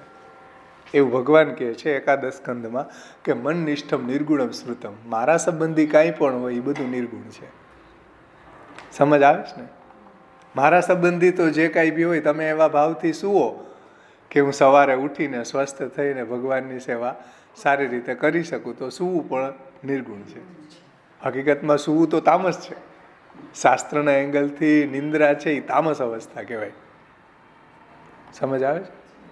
છતાં પણ જો ભગવાનના અર્થે આપણે સૂઈ રહ્યા છે તો ભગવાન એમ કહે છે કે મન નિષ્ઠમ તું નિર્ગુણમ. મારા સંબંધી છે ને એ નિર્ગુણ છે. મારા સંબંધી તમે ગુરુનો વધ કર્યો તો એ નિર્ગુણ છે. તમારું કર્મ એ નિર્ગુણ છે. હવે એ નિર્ગુણ કર્મ કહેવાય? સાવ તામસમાં તામસ, અધમમાં અધમ કર્મ કહેવાય. ગુરુની હત્યા કરવી, ભીષ્મની હત્યા કરવી. પણ ભગવાનમાં નિષ્ઠ થઈને કર્યું મહાપ્રભુએ કે નિર્ગુણ છે. સાત્વિક નહીં હો, એનાથી નહીં ઉપરનું નિર્ગુણ છે. પાંડવો દ્વારા ભગવાનને ભાર ઉતારવો હતો તો આટલી હત્યા થઈ કુરુક્ષેત્રની અંદર. એક બાજુ કંઈક 21 અક્ષોહિણીને, એક બાજુ 17, બધાને ખતમ કરી દીધું. તો કેટલી હત્યાઓ થઈ, લોહીની નદીઓ વહી હતી. પણ ભગવાનની ઈચ્છા એવી હતી ભૂમિનો ભાર ઉતારવાની, તો એ ભગવત સંબંધી જ કર્મ હતું. એ ભગવાનમાં નિષ્ઠ થઈને જ પાંડવોએ કર્યું, એટલે નિર્ગુણ છે. મન નિષ્ઠમ તું નિર્ગુણમ સ્મૃતમ. એટલે ઘણી વખત ભગવત ભજન માટે લૌકિકમાં બાંધવું પડે, તો એ બાંધવાનું નિર્ગુણ છે. મને હમણાં એવું થયું કે આ ચાલું બાંધવું પડે અમુક વખતે, તો એ ખોટું કહેવાય. જાતું કરો ને ભાઈ ઘેરે જાય. પણ એમ થયું કે નહીં, એક આપણા લાઈફનો એક એ પણ એક અંગ છે. હમણાં અમારા રામચંદ્રજીનો પ્રસંગ આવ્યો હતો 9મા સ્કંદની અંદર. રામચંદ્રજીએ કેટલા અસુરોને હણ્યા. વિશ્વામિત્રને લઈ ગયા, વશિષ્ઠ લઈ ગયા કે ભાઈ અમારા યજ્ઞોમાં બહુ હેરાન કરે, તો કેટલા એવા અધર્મીઓને ખતમ કરી દીધા, મારી નાખ્યા. પછી બીજા કેટલા અસુરોને હણ્યા, પછી લંકામાં જઈને કેટલાને હણ્યા. પછી મને એમ થયું કે આ એક આપણા લાઈફનું કંઈક પાર્ટ છે. કારણ કે ધર્મ સંબંધી બાંધવું હોય, ભગવત સંબંધી, ભગવત ભજનમાં આડે આવતા પ્રતિબંધોને દૂર કરવા માટે તો થોડુંક બાંધવું નિર્ગુણ છે. કારણ કે ભગવાનમાં નિષ્ઠ થઈને બાંધી રહ્યા છીએ અમારે, એટલે એ નિર્ગુણ છે. સમજમાં આવે છે ને? એટલે ઘણી વખત ભગવત ભજન માટે ખોટું બોલવું પડે કે એવું કંઈ કેવું પડે, તો એ નિર્ગુણ છે. કેમ? અહીંયા કીધું જો પુરુષોત્તમ છે કે અકર્મમાં પણ કર્મની દ્રષ્ટિ રાખવી. એટલે નિષિદ્ધ કર્મમાં પણ ક્યારે એ જો નિર્ગુણ થઈને, એટલે ભગવત સંબંધી થઈને આપણે કરી રહ્યા છીએ તો એ નિર્ગુણ છે. એટલે આનો કોઈ રોંગ અર્થ નહીં સમજતા, રાઈટ દિશામાં આ વાતને સમજજો. એટલે અકર્મમાં એટલે નિષિદ્ધ કર્મમાં પણ કર્મની બુદ્ધિ ભગવદ આજ્ઞા બલે, ભગવાનની આજ્ઞા બલે અર્જુનજીએ ભીષ્મનો વધ કર્યો છે. એવા પ્રસંગો પણ આપણા 84-252 ભગવદીઓમાં છે કે જેની અંદર એણે જેમ વેદ આજ્ઞાનું ઉલ્લંઘન કર્યું હોય તો એ ભગવન નિષ્ઠ થઈને કરેલું છે. જેમ બ્રાહ્મણ છે તો બ્રાહ્મણને માટે એની જનોઈની અંદર બધા દેવતાઓ બિરાજમાન છે, સર્વશ્રેષ્ઠ એનું કર્મ છે સંધ્યાવંદન વગેરે. તો યજ્ઞોપવિત જે ધારણ કરે છે એ સર્વશ્રેષ્ઠ દેવોને એની અંદર આધાન કરવામાં આવે છે યજ્ઞ પવિત્રમાં. એમ હવે સવારમાં મંગલામાં મોડું થતું હતું તો એને પોતાની જનોઈ દોરી ન મળી તો જનોઈ કાઢીને એને બુવારીમાં દોરીની જેમ વીંટી દીધી. હવે એને સર્વશ્રેષ્ઠ જે એનું બ્રાહ્મણનું ધર્મ હતો એનું ઉલ્લંઘન કર્યું. કેટલું મોટું પાપ લાગ્યું એને. ભગવાને કીધું કે આ તે શું કર્યું, નરકમાં જાય. તો બ્રાહ્મણે જે વૈષ્ણવ હતા એને કીધું કે નરકમાં જાવ તો જાય ભલે, પણ અત્યારે મંગલામાં તમારે મોડું તો નહીં થાય ને. આ ભગવાન નિષ્ઠ થઈને એને જે વેદની આજ્ઞા છે એને પણ ખતમ કરી, તોડી. એમ પણ એ શા માટે? ભગવાન નિષ્ઠ થઈને તોડી. એટલે એ પણ એનું કર્મ છે, એ અકર્મમાં પણ કર્મ બુદ્ધિ થઈ, એ પણ એની મન નિષ્ઠમ તું નિર્ગુણમ, એનું નિર્ગુણ કર્મ છે. કારણ કે ભગવાનમાં નિષ્ઠ થઈને એને એ કાર્ય કર્યું. એવા ઘણા બધા પ્રસંગો છે. બે ભાઈનો પ્રસંગ છે કે ભાઈ ઘરે વૈષ્ણવો કેટલા ઘણા આવ્યા, 6-7, ઘરમાં કાંઈ ન હતું તો બાજુની દુકાનમાં ચોરી કરી. બાજુની દુકાનમાં ચોરી કરી આવે ને, બાજુની દુકાનમાં ચોરી કરી લે. હવે ચોરી કરવી અકર્મ છે, નિષિદ્ધ કર્મ છે, પણ ભગવાન નિષ્ઠ થઈને કર્યું તો મન નિષ્ઠમ તું નિર્ગુણમ. પછી બીજા ભાઈ કોઈને ફરિયાદ કરી તો ઓલો નવાબ છે એ બીજા ભાઈને પકડી ગયો. એક ભાઈ તો ઘરે બધી વૈષ્ણવનું સમાધાનમાં રોકાણા. બીજા ભાઈને ઓલા રાજાએ ઓર્ડર આપ્યો કે ભાઈ આનું ધડથી મસ્તક ઉડાવી દો અને ગામના દરવાજા બાંધી દો, એટલે કોઈ આવું કર્મ ન કરે. ગામના દરવાજે બાંધી દીધું તો ઓલા વૈષ્ણવો કે ભાઈ તમારો બીજો ભાઈ ક્યાંય ગયો? તો કે ક્યાંક બારગામ કંઈક કામે કંઈક લેવા માટે ગયો. હવે એ રોકાઈને પાછા બીજે દિવસે ગયા તો ત્યાં દરવાજા ઉપર એ ભાઈનું મસ્તક દળ બાંધેલા હતા. તો એ વૈષ્ણવે એને પાછા જોડી દીધા અને અષ્ટાક્ષર મંત્ર બોલી મહાપ્રભુજીનું ચરણામૃત એને આપ્યું તો પાછો એ જય શ્રી કૃષ્ણ કરતો હતો. પાછો એ સજીવન થઈ ગયો. જો મનનિષ્ઠમ નિર્ગુણ શ્રુતમ ન હોય તો આવું કેવી રીતના થાય?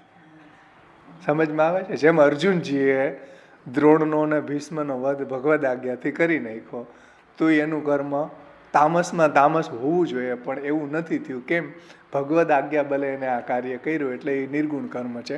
ભગવાનમાં નિષ્ઠ થઈને એણે કર્યું એટલા માટે એ નિર્ગુણ કર્મ છે. એવી જ રીતના આ ચોરી કરી બે ભાઈઓએ, એ પણ એની નિર્ગુણ કર્મ છે. કેમ? ભગવાનમાં નિષ્ઠ થઈને એને આ કાર્ય કરેલું છે. આનો મતલબ એવો નહીં કરવો કે હાલો તો હવે આપણે ભગવાનમાં નિષ્ઠ થઈને ચોરી કરીએ. આપણે ચોરી કરવાની જરૂર નથી, એને તો હતું જ કાંઈ નહીં ઘરમાં. સમજમાં આવે છે? એટલે એનું બેલેન્સ સમજવું જોઈએ, અનુકરણ ન કરવું જોઈએ, એનું તાત્પર્ય સમજવું જોઈએ. એ વાત અહીંયા શ્રી મહાપ્રભુજી શ્રી પુરુષોત્તમજી અમૃત તરંગીણી ટીકા છે ભગવદ્ ગીતા ઉપરની, એમાં એણે આ રીતના સમજાવ્યું છે કે ભાઈ કઈ રીતના કર્મણી અકર્મય પશ્ચેત અને કઈ રીતના અકર્મણી ચ કર્મય સબુદ્ધિમાન પુરુષેષુ સ યુક્ત કૃત્સ્ન કર્મ કૃત. આ શ્લોકને કઈ રીતના સમજવો એ પુરુષોત્તમજીએ આ રીતના સમજાવ્યો છે.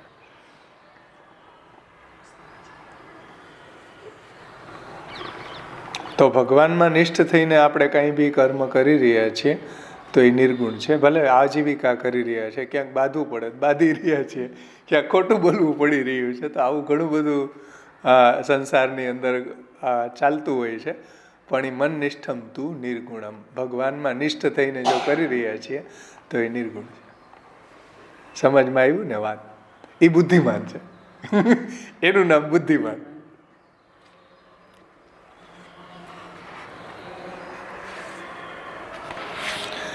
આગળ કહે છે, અહીંયા પૂરું થઈ ગયું ને? હા. તો આ કઈ વાત હતી? જો બુદ્ધિશ્ચ આયુષ્યશ્ચ દોષાણામ ભાવ, આ 3 છે કન્ડિશન છે ભગવત ભજન માટેની. એટલે બુદ્ધિમાન હોવું, પછી આયુષ્ય હોય, યુવા અવસ્થા કુમાર અવસ્થાથી જ ભગવાનનું ભજન કરી લેવું જોઈએ, અને દોષનો અભાવ. સમજમાં આવ્યું ને? આ વાત ક્યાંથી નીકળી? બુદ્ધિમાનાદરમ તસ્મિન છલે સાધ્યેપી દુઃખતઃ ત્યક્ત્વા માર્ગે ધ્રુવ ફલે ભક્તિ માર્ગે સમાવિશે. સમજમાં આવ્યું? બુદ્ધિમાન સમજાવવા માટે જ આ આટલું વિસ્તારથી 2 કોટેશન આપ્યા, એક સુબોધનીજીનું અને એક ભગવદ્ ગીતાનું ટીકા અમૃત તરંગીણી. આ બુદ્ધિમાન કહેવાય. હજી એક ત્રીજું બુદ્ધિમાનનું ઉદાહરણ તમને એક આપું કે અહીંયા ગોકુલધામ સોસાયટી છે પાછળ ત્યાં ઝાંઝાળા રોડ ઉપર. એમાં એનું પહેલાંય મેં તમને આ વાત કહી હતી, આજે ફરીથી કહી દઉં બુદ્ધિમાનને સમજવા માટે, કે એ ડોશીમાં છે, મોટી ઉંમરના છે, લગભગ 75 ઉપરના છે. એ ઠાકોરજીને સમર્પિત છે. ભગવત સેવા, ભગવત કથા અનુસરમાં એ ભગવત કથા પરાયણ હોય, સેવા વખતે સેવા પરાયણ છે. એનાથી હવે એનું શરીર આમ વૃદ્ધ થઈ ગયું છે, તો એને બીજા લોકો એના ઘરના કહેતા હોય કે હવે તમે આ છોડી દો એમ. તો એણે શું કીધું કે આ તો હું જ્યાં મરીશ ત્યાં સુધી છોડીશ જ નહીં. મારાથી રસોઈ નહીં થાય તો જે વહુ કરી દે રસોઈ, ભોજન તો મને આપશે ને થાળી, એ હું ભોગ ધરાવીશ ઠાકોરજીને. એ ભલે પછી ગમે એવી અવસ્થામાં કર્યું હોય, પાકી મેન્ડમાં કર્યું હોય કે અપરસ વગર કર્યું હોય કે સવારમાં ઉઠીને સીધું કરવા માંડ્યું હોય નાયા વગરની, મને તો આપશે ને એ ડીશ ભોજન માટે, તો એ મારા ઠાકોરજીને ભોગ ધરીને લઈશ. પછી એમ કે એ જ્યારે નહીં આપે તો હું હોટલમાંથી મંગાવીશ. મારા ખાવા માટે, પેટ ભરવા માટે તો કંઈક જોશે ને, તો હોટલમાંથી મંગાવી, એ હું ધરીશ, પણ હું મારા ઠાકોરજીની સેવા નહીં છોડું. આ બુદ્ધિમાના ધર્મ તસ્મી. આ ડોશીમાં પુષ્ટિ માર્ગને પી ગયા કહેવાય, પુષ્ટિ માર્ગના રહસ્યને જાણી ગયા કહેવાય, એનું નામ બુદ્ધિમાન. અહીંયા બે ત્રણ તો આપ્યા, એક મારા તરફથી આ ત્રીજું આપવું, આ બુદ્ધિમાન આધર્મ. કે આવી કન્ડિશનમાં એનો જે ભગવાન નિષ્ઠતા કે બીજું બધું એના માટે ગુણ છે, એ એની ભગવાન નિષ્ઠા બોલી રહી છે. એના માટે પછી બધું જે કાંઈ બી કરશે એ મનનિષ્ઠમ તું નિર્ગુણમ શ્રુતમ, બધું નિર્ગુણ છે. ભગવત સંબંધી છે એ નિર્ગુણ છે. એટલે એનું અનુકરણ આપણે ન કરી શકીએ, કારણ કે એની એવી કન્ડિશન છે. હવે એની વહુ માનો કે એને ભોજન ન આપે તો એ તો હોટલમાંથી મંગાવીને ઠાકોરજીને ભોગ ધરે. હવે આવું કોઈ મર્યાદી જોઈ જાય તો શું કહે, આ ભોગ આવું ઠાકોરજી આરોગ્ય દે. હવે આને શું સમજવું, તો બુદ્ધિમાન કોને કહેવામાં થાય ને પ્રોબ્લેમ. બુદ્ધિમાન કોને કહેવાય? મર્યાદી જોઈ જાય તો શું કે આવું કઈ હોય, સેવા હોય આવી? પણ મહાપ્રભુજીને ગુસાઈજી હોય તો એને એમ કે બુદ્ધિમાન આ વ્યક્તિ છે ને. સૌથી શ્રેષ્ઠ બુદ્ધિમાન આ જ છે પુષ્ટિ માર્ગમાં, કે બધી કન્ડિશનમાં એણે ભગવત સેવા ન છોડી. એવો આપણે ત્યાં પ્રસંગ છે રામદાસનો બીજો, કે રામદાસજી છે એનું દ્રવ્ય ખતમ થઈ ગયું, કરજ કરીને પૈસા લઈ આવ્યા, એ સિગ્નેચર કરી ભગવાન પોતે એનું કરજ પૂરી આવ્યા, 100 રૂપિયા વધારાને દઈ આવ્યા, સિગ્નેચર ભગવાન પોતાની કરી આવ્યા. પછી રામદાસજી કે આવો બ્રાહ્મણ હોવાનો ખોટો ઈગો રાખવો અને ઠાકોરજીને આવો પરિશ્રમ કરાવવો, એના કરતાં એણે ક્ષાત્ર વૃત્તિ સ્વીકારી. જો વર્ણાશ્રમ છોડ્યો, હથિયાર બાંધતા, ક્ષાત્ર વૃત્તિ સ્વીકારી, હથિયાર બાંધતા. પછી જ્યારે ગયા શ્રી મહાપ્રભુજીની સન્મુખ એક વખત, તો શ્રી મહાપ્રભુજીએ એના માટે એવા શબ્દો મૂક્યા કે રામદાસ ધન્ય છે. કેમ? બધા સેવકો કે હવે તો એ અપરસ નથી રાખતા, વર્ણાશ્રમ છોડી દીધો. પહેલાં તો અપરસમાં બીડાને જલ લેતા, આમ મોજું પહેરીને લેતા મર્યાદીની જેમ. અપરસનો અહંકાર હતો એને, રામદાસને, કે હું બધાય કરતાં વધારે અપરસ પાડું. કેમ? મોજું પહેરીને જલ લઉં, આમ મિશ્રી મોજું પહેરીને લઉં, અપરસમાં પ્રસાદ લઉં, હું બ્રાહ્મણ છું, બ્રાહ્મણ તરીકેનો આચાર પાડું છું. આવો અહંકાર અપરસનો હતો. રામદાસ સાચોરા બ્રાહ્મણ, વાર્તા પ્રસંગ વાંચજો 84 વૈષ્ણવમાં. બધો એને અહંકાર અને ધન હતું તો એનો અહંકાર હતો, બધું ભેગું થયું. વર્ણાશ્રમનો અહંકાર હતો.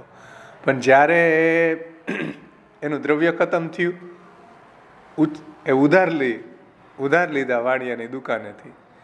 ઠાકોરજી એના કરજ ચૂકે એવા, કારણ કે વાણિયો રોજ માગતો પાછો, એટલે એનું મન ભગવાનમાં ન લાગે, એટલે ક્યાંયથી ઉધાર લઈને સેવા કરીએ તો આપણું મન ઠાકોરજીમાં ન રહીએ, એ કરજ પૂરવામાં રહીએ પછી. એટલે ભગવાને એની જે ઉધાર લઈ આવ્યા હતા પૈસા આપી દીધા. પછી રામદાસને બુદ્ધિમાં આવી હોય, એવી બુદ્ધિમાના ધર્મ, આવી બુદ્ધિ આવી કે આ ધંધો કરાય નહીં, હવે બ્રાહ્મણનો અહંકાર ખોટો રાખીને ફાયદો શું. એટલે એને ક્ષાત્ર વૃત્તિ સ્વીકારી, જે બ્રાહ્મણ વૃત્તિ ન કરીને ક્ષાત્ર વૃત્તિ સ્વીકારી. ત્યારે અને અપરસ બપરસ છૂટી ગઈ, કારણ કે હથિયાર બાંધે રાજાની જે ઓલી સવારી નીકળે એના ભેગું જવું પડે, તેમાં અપરસ ક્યાંથી સચવાય. અને એક વખત શ્રી મહાપ્રભુજીના સાનિધ્યમાં ગયા તો શ્રી મહાપ્રભુજીએ કીધું કે રામદાસ ધન્ય છે. તો બધા સેવકોએ પૂછ્યું કે હવે આને ધન્ય શું કહ્યું? આની બધી અપરસ બપરસ તો છૂટી ગઈ અને વર્ણાશ્રમ છૂટી ગયો, કારણ કે બ્રાહ્મણ તરીકેનો આશ્રમ વર્ણ ધર્મ તો પાલન ન કર્યું, ક્ષાત્ર વૃત્તિ સ્વીકારી, હથિયાર બાંધે. હવે તો આને શું ધન્ય કહેવું? તો શ્રી મહાપ્રભુજી કીધું કે હવે જ ધન્ય છે. કેમ? તો કે અપરસનો અહંકાર છૂટી ગયો, કારણ કે અપરસ બધી ખતમ થઈ ગઈ હવે એવી આજીવિકાને કારણે. પછી જે દ્રવ્યનો અહંકાર હતો એ નાશ થયો, કારણ કે દ્રવ્ય ખતમ થઈ ગયું.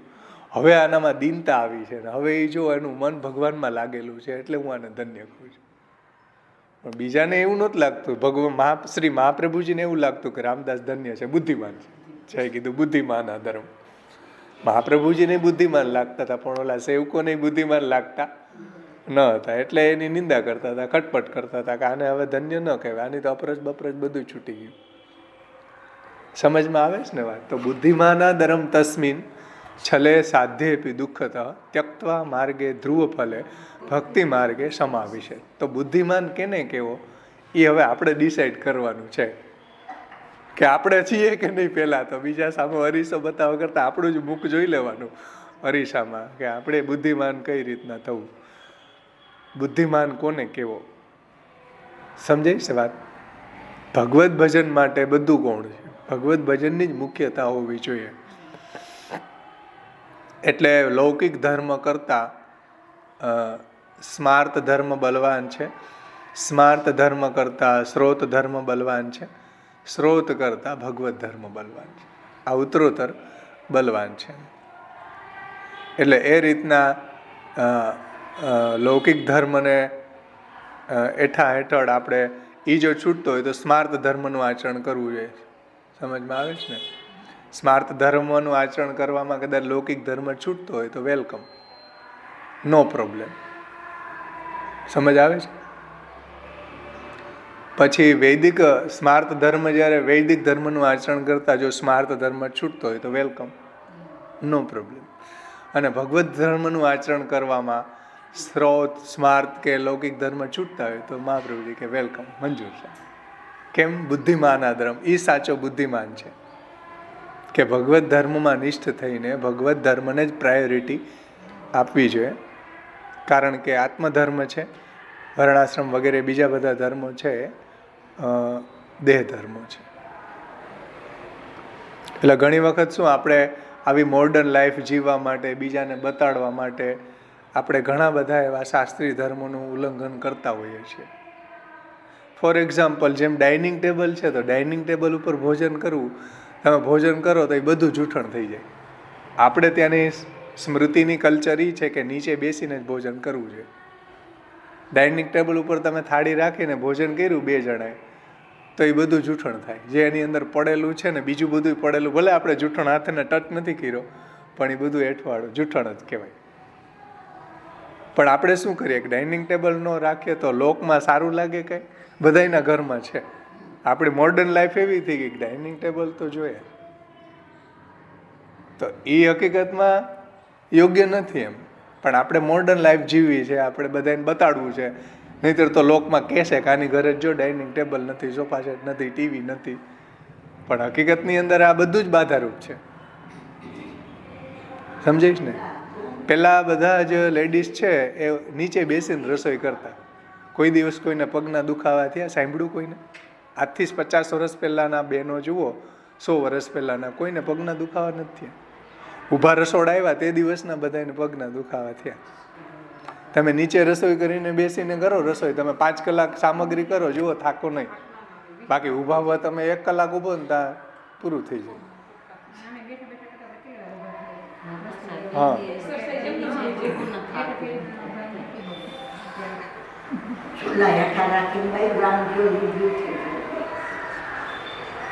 કહેવાનું તાત્પર્ય એ છે કે આવી ઘણી આપણી મોડર્ન લાઈફ કે આપણે બીજાને સારું લગાડવા, દેખાવ કરવા, આપણું વૈષ્ણવ આચારને ભૂલી જતા હોય.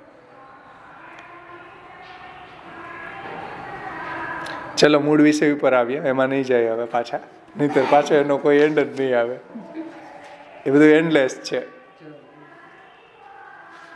આગળ વધીએ. બુદ્ધિમાન હોવો જોઈએ આવા આશયથી હવે પોતે સાત્વિક અધિકારીને ઉપદેશ કરે છે. સાત્વિક આ ભગવદ્ ભક્તા એ મુક્તાવ અધિકારીણ ભવાંત સંભવા દૈવાત તે સામર્થ્ય નિરૂપિત.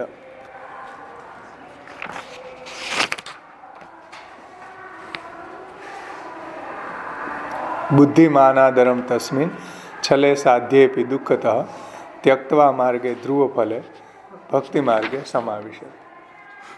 તો ભગવાન માર્ગમાં પ્રથમ ક્યાં અધિકારીની અપેક્ષા છે?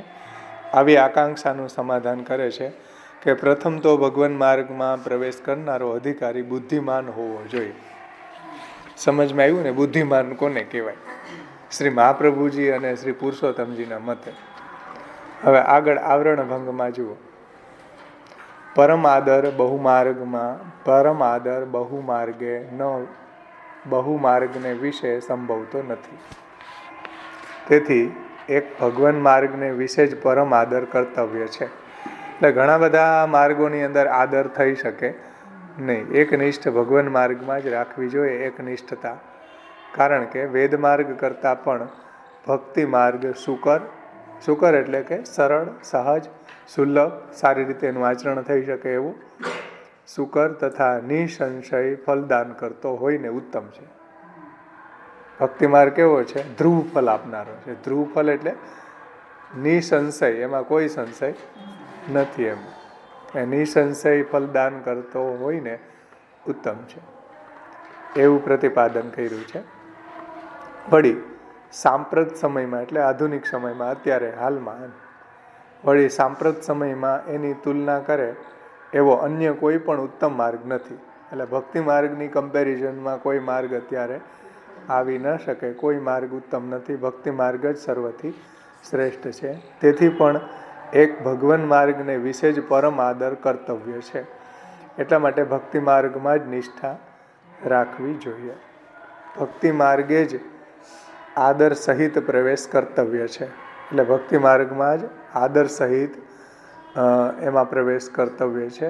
કારણ કે ભક્તિ માર્ગને વિશે કેવલ પ્રવેશ માત્ર કરવાથી જ જીવ કૃતાર્થ થવાય છે. જીવ કૃતાર્થ થઈ જાય છે. એટલે ભક્તિ માર્ગને વિશે કેવલ પ્રવેશ માત્ર કરવાથી જ કૃતાર્થતા પ્રાપ્ત થાય છે. એટલે આપણે ભક્તિ માર્ગમાં આવ્યા, ભગવાનનું શ્રવણ કીર્તન કર્યું, ત્યાં જ આપણને એ આનંદની અનુભૂતિ થવા લાગે. અલૌકિક આનંદની અનુભૂતિ પ્રવેશ માત્રથી જ થવા લાગે. તમે જુઓ, સેવા કે કથા, શ્રવણ કીર્તન છે, ક્યાંય કાંઈ પણ સેવા કરો, ગુણગાન કરો, શ્રવણ કરો, સ્મરણ કરો, અધ્યયન કરો, આપણને આનંદ જ આવે. તો એ વાત અહીંયા શ્રી પુરુષોત્તમજી સમજાવે છે કે પ્રવેશ માત્ર કરવાથી જ એની કૃતાર્થતા થઈ જાય છે. અને બીજી વાત એ છે કે આ ભક્તિ માર્ગની શ્રેષ્ઠતા બતાવવા માટે કે ગમે એવા દુરાચારી હોય એ પણ ભગવાનની ભક્તિ તો કરી શકે. એનો પણ ઉદ્ધાર ભક્તિ માર્ગમાં થાય. બીજા જે માર્ગો છે, કર્મ કે જ્ઞાન કે ઉપાસના કે એની અંદર શું છે કે એવા દુરાચારી કે એવા પાપી લોકો છે એનો ઉદ્ધાર ન થાય. એનું અમુક ક્લિષ્ટ પ્રાયશ્ચિત કરવું પડે. વેદ પણ એમ કે આવા દુરાચારી લોકોને પણ વેદ ન પુનાતિ વેદમ, વેદ પણ એને પવિત્ર કરી શકતા નથી. પણ ભગવાનની ભક્તિનું મહાત્મ્ય એવું છે કે ગમે એવો દુરાચારી હોય પણ જો એ અનન્ય નિષ્ઠ બનીને એનો દુરાચાર છોડીને અનન્ય નિષ્ઠાપૂર્વક ભગવાનનું ભજન કરવા લાગી જાય તો એ ટૂંક સમયમાં ધર્માત્મા બની જાય છે. એવું ભગવાને ગીતાજીમાં કહ્યું છે કે અપિચેત્સ દુરાચારો, આ ભક્તિ માર્ગની મહત્તા બતાવવા માટે કે અપિચેત્સ દુરાચારો ભજતે મામ અનન્ય ભાગ સાધુરેવ સંમંતવ્યમ સમ્યગ વ્યવસિતો હિ સહ ક્ષિપ્રમ ભવતી ધર્માત્મા સસ્વર શાંતિ નિગચ્છતિ કૌંતે પ્રતિજાને નમે ભક્ત પ્રણશ્યતિ. એટલે શ્રીમદ ભગવદ્ ગીતામાં 9મો અધ્યાય 30મા શ્લોકમાં ભગવાન આજ્ઞા કરે છે કે ગમે એવો દુરાચારી જીવ પણ જો મને એટલે ભગવાનને અનન્યતાથી ભજે તો તેને સાધુ જાણવો, સત્પુરુષ જાણવો એમ. કારણ કે તેનો વ્યવસાય સુયોગ્ય છે. એટલે એનો જે ઉદ્દેશ છે એ સુયોગ્ય છે, ભગવાન નિષ્ઠ છે, ભગવાનની ભજન કરવાનો છે એનો ઉદ્દેશ. એટલા માટે ગમે એવા દુરાચારી હોય પણ જ્યારે ભક્તિ માર્ગમાં આવે તો ભગવાન એને થોડા સમયમાં જ એને એવો ધર્માત્મા બનાવી દે છે. અને એવા ઘણા બધા પ્રસંગો આપણા 84-252 ભગવદીઓમાં છે કે પેલા બહુ મોટા દુરાચારી હતા, પાપાચરણ કરવાવાળા હતા, એને ઉદ્ધાર ભક્તિ માર્ગમાં થયો છે. સમજીશ ને? રૂપ મુરારીદાસ છે તો શિકારી હતા, મેહા ઢીમર માછીમાર હતા, છીતુ ચોબા ગુંડાઓના સરદાર હતા, કટહરિયા, આ બધા એટલા પાપી હતા પણ એ દુરાચારી હતા. પણ જો અનન્યતાથી ભગવત ભજન કરવા લાગી ગયા એનો ઉદ્ધાર થઈ ગયો. રામાયણમાં એ જુઓ, જે વાલ્મીકી ઋષિ બની ગયા લૂંટારામાંથી. કેમ? અપિચેત સદુરાચારો ભજતે મામ અનન્ય ભાગ. અનન્યતાથી ભગવાનનું ભજન કરવા વાળા છે એ આવા ધર્માત્મા બની જાય છે, મોટા ભગવત ભક્ત બની જાય છે. એવું ભગવાનની જ પ્રતિજ્ઞા, ભગવાનનું જ વચન છે.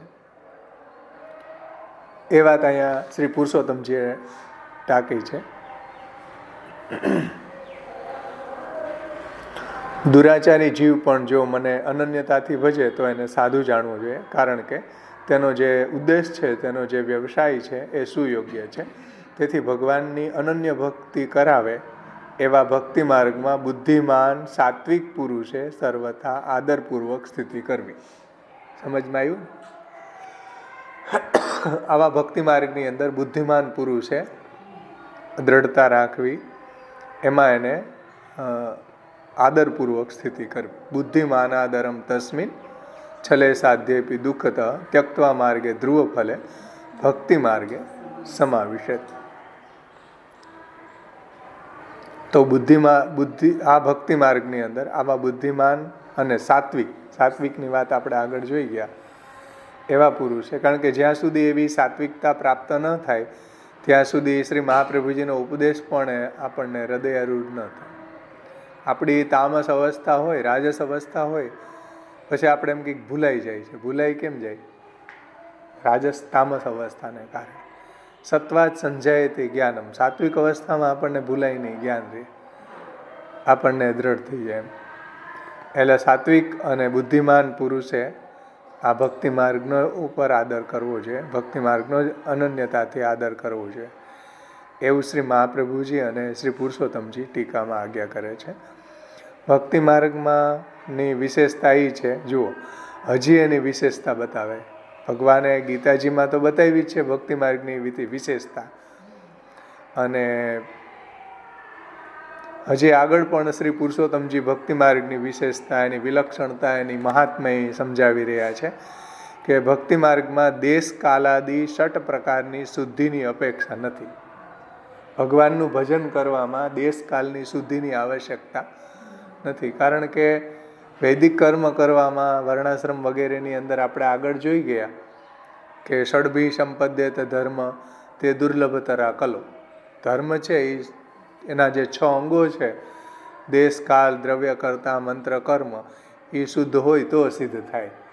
એવું ભક્તિ માર્ગમાં નથી. એટલે ભક્તિ માર્ગમાં દેશ કાલાદિ ષટક એટલે દેશ કાલ દ્રવ્ય કરતા મંત્ર અને કર્મ, એની શુદ્ધિની પણ અપેક્ષા નથી. જેમ દેશ છે તો તમે અમેરિકામાં રહી રહ્યા છો, ઓસ્ટ્રેલિયા રહી રહ્યા છો, મ્લેચ્છ દેશો છે, મ્લેચ્છ દેશ છે, એ બધા એ પવિત્ર દેશો નથી એમ. તો એમાં યજ્ઞ વગેરે ન થાય, વૈદિક કર્મ તમે ન કરી શકો, પણ ભજન તો બધી જગ્યાએ થાય, ભક્તિ તો બધી જગ્યાએ થાય. અમેરિકામાં થાય ને ઓસ્ટ્રેલિયામાં થાય ને પાકિસ્તાનમાં થાય, કરવી હોય તો. હા, હે ભક્તિ બધી જગ્યાએ થઈ શકે, કરે ભલે ને, પણ એ સિદ્ધ ન થાય, એનું ફલ ન મળે. એ તો અહીંયા ન મળે. અહીંયા હવે મ્લેચ્છા ક્રાંતેષુ દેશેષુ, અહીંયા શ્રી મહાપ્રભુજી એમ કીધું ભારતની અંદર મ્લેચ્છા ક્રાંતેષુ દેશેષુ પાપૈક નિલેષુ ચ સત્પીડા વ્યગ્ર લોકેષુ કૃષ્ણએ વગતિર. એ તો આમાં ન થાય સિદ્ધ, કારણ કે જે યજ્ઞ થઈ રહ્યો છે એની અંદર દેશની શુદ્ધિ નથી, કાલની નથી. દ્રવ્ય જે સોમવેલની ઘાસ ક્યાંથી કાઢવું? સમજી ને? દેશ શુદ્ધ નથી. દેશ કાલ તો આપણે જોયું આગળ કે કાલ કેવો છે, કલિકાલમાં કાંઈ શુદ્ધ ન થાય, બધાની બુદ્ધિ ભ્રષ્ટ કરી દે કાલ. દેશ કાલ દ્રવ્ય શુદ્ધ જોઈએ, પદાર્થ એ ક્યાંથી કાઢવા? પહેલાં તો ઘી જ શુદ્ધ નથી મળતું, ઘી શુદ્ધ ક્યાંથી કાઢવું અત્યારે? યજ્ઞ કરવા માટે શુદ્ધ ઘી જોઈએ, દૂધ જોઈએ, દહીં જોઈએ, પંચગવ્ય જોઈએ. એ ક્યાંથી કાઢવા? ઘી બધા ભેળસેડિયા મળતો, દ્રવ્ય ક્યાં શુદ્ધ રહ્યું? સમજ આવે છે ને? જે યજ્ઞની સામગ્રી જોઈએ એ અત્યારે અવેલેબલ નથી આપણને, જે ડિસિપ્લિન શાસ્ત્રમાં બતાવી છે. તો દેશ કાળ દ્રવ્ય કર્તાને તો આપણે જોઈએ છીએ કેવા છે, મંત્રોય આવડતા નથી. ફૂંકવાના મંત્રને બદલે રાજ્યાભિષેકના મંત્ર બોલે અગ્નિ સંસ્કારમાં. સહસ્ત્ર શીર્ષા પુરુષો, સહસ્ત્ર અક્ષ, સહસ્ત્ર પાદ. ફૂંકવાના મંત્ર નથી, તો અભિષેકના મંત્રો છે. તો કરતા એ કેવા છે? આપણે લગ્નમાં બ્રાહ્મણ આવે તો જો ચા પી અને હાથ કાંઈ થોડા ખાસા કરે, એ તો સીધી વિધિ કરાવવા માંડે એઠા હાથે. જે વૈષ્ણવને એટલા આચારની તો ખબર પડે કે ભાઈ ચા પીને હાથ ખાસા કરવા જોઈએ. એ આચાર એ બ્રાહ્મણોમાં નથી રહ્યો, કહેવાય બ્રાહ્મણો. ગામમાં કોઈ જાણે નહીં અમે બ્રાહ્મણ, ગામમાં કોઈ જાણે નહીં અમે મહારાજ. પણ બાજારનો આચાર જોયો, સાવ ભ્રષ્ટ હોય. ચા પીને હાથે ખાય, વૈષ્ણવો હાથ ખાસા કરે જો સંપ્રદાયની અંદર આચાર વિચાર જાણતા હોય કંઈ થોડો ઘણો. તો બ્રાહ્મણો એને એ ખબર ન હોય. હવે કરતા આવો છે, એ હેઠા આઈ પાછો ચોખાઈઓમાં ચડાવે ને પાણી ચડાવે એવા દેવને ચરણમાં. હવે જલા અહીંયા પધરાવો, હવે ચોખા અહીંયા પધરાવો. સમજાય ને? કરતાની હાલત આવી જાય. દેશ કાળ દ્રવ્ય કરતા. મંત્રમાં તો ખબર નથી પડતી. ભણ્યા હોય તો ખબર પડે ને મંત્ર, કે કયા વિધિમાં કયા મંત્ર બોલવા. જો બ્રાહ્મણોને બોલો, કહો કે લગ્નમાં કયા મંત્ર આવે. પછી જે 16 સંસ્કારો છે એમાં અલગ અલગ સંસ્કારોની અંદર અલગ અલગ મંત્રોથી સંસ્કાર કરાવવામાં આવે. ગર્ભાધાનથી લઈને લગ્ન સુધી. અંત્યેષ્ટિમાંય મંત્રો આવે. એટલે અગ્નિ સંસ્કાર જે કરાતા હોય એમાંય મંત્ર આવે. તો બધી જગ્યાએ એ શાસ્ત્રની અંદર મંત્રો બતાવ્યા છે, એનાથી જ કાર્ય સિદ્ધ થાય. હવે મંત્ર કોઈ બ્રાહ્મણને ખબર નથી. દેશ કાળ દ્રવ્ય કરતા મંત્ર અને કર્મની જે ડિસિપ્લિન બતાવી અહીં કીધું છે ને, ક્રિમ આણમ તથાચારમ વિધિનમ પ્રકુર્વતે. જે શાસ્ત્રની વિધિ છે એ પ્રમાણે કોઈ કરતું નથી. તો આમાંથી ધર્મ થાય તો થાય કેવી રીતના?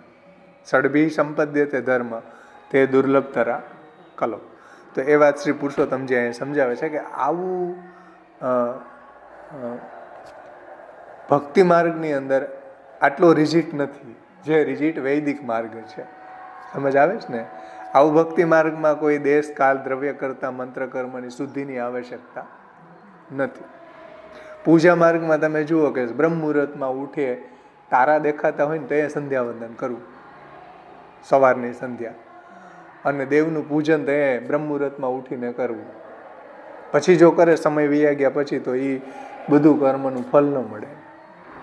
આપણા સેવા માર્ગમાં એવું નથી. કોઈ 8 વાગે ઉઠે ને કોઈ 9 વાગે ઉઠે ને કોઈ 4 વાગે ઉઠે, કોઈ 10 વાગે ઉઠે. ઠાકોરજી કેટલા વાગે જાગે ખબર? 12 વાગે, 11 વાગે, છતાંય ચાલે છે. ઠાકોરજી એમ કે ભાઈ હવે આના ઘરમાં આવ્યા છીએ તો હવે આની ડિસિપ્લિન મારે પાડવી જોઈએ ને. એ 9 વાગે ઉઠે તો મારે 9 વાગે ઉઠવું જોઈએ.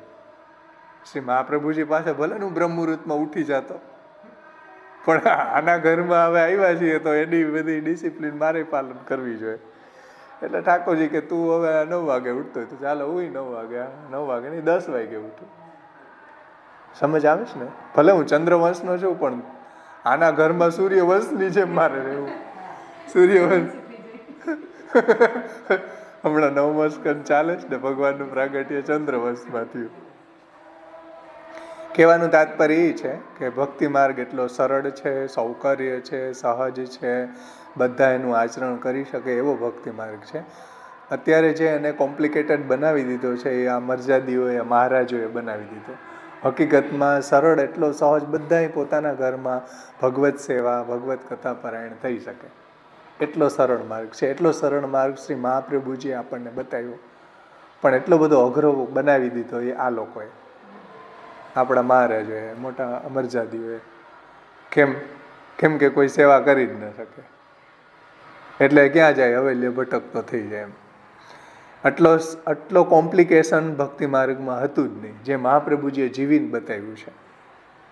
અડેલની અંદર ઝૂંપડીમાં રહીને બતાવ્યું છે, શ્રી મહાપ્રભુજીએ. ચાલો ત્યાં તો સ્થાયી નિવાસ કર્યો, પણ 30 વર્ષ મહાપ્રભુજીએ ભારત ભ્રમણ કરીને બતાવ્યું, સેવા કરીને, ભારત ભ્રમણ કરીને. ભારત ભ્રમણ વખતે સેવા સાથે જ બિરાજતી હતી. બધી કન્ડિશનમાં ભગવત સેવા મહાપ્રભુજીએ કરી છે. ભગવત સેવા નથી છોડી, તો બધી કન્ડિશનમાં ભગવત સેવા થઈ શકે એવું શ્રી મહાપ્રભુજીએ પ્રેક્ટિકલી પોતાની લાઈફમાં જીવીને બતાવ્યું. જનશિક્ષા કૃતે કૃષ્ણ ભક્તિ નિખિલેશ, કૃષ્ણની ભક્તિ કરી અને નિજજનોને શીખવ્યું છે. અને એટલું સરળ, એટલું સહજ, એટલું સૌકર્ય વાળી ભગવત સેવા છે, છતાંય કોઈને નથી કરવી. હે હા, શ્રી પુરુષોત્તમજી અને શ્રી મહાપ્રભુજી ભક્તિની આ શ્રેષ્ઠતા બતાવી રહ્યા છે આ શ્લોકોમાં, એની વિલક્ષણતા બતાવે છે. બીજા બધા માર્ગોની અંદર ઘણા બધું કોમ્પ્લિકેશન છે, ભક્તિ માર્ગમાં એવું કોમ્પ્લિકેશન નથી. એ બધા માર્ગો બીજા અઘરા છે, ભક્તિ માર્ગ એવો અઘરો નથી, એવો રિઝિટ નથી. એમ ભક્તિ માર્ગમાં દેશ કાલાદી સટકની શુદ્ધિની અપેક્ષા નથી. જુઓ આ પુરુષોત્તમજી કહે કે આવા કોઈ દેશકાલ વગેરેના સટકની, સટક એટલે 6 ધર્મના જે 6 અંગો છે એની શુદ્ધિની આવશ્યકતા નથી. એનું સાધન પણ જે પ્રેમ છે તે પણ વેદ માર્ગના સાધનવત ક્લેશદાયક નથી.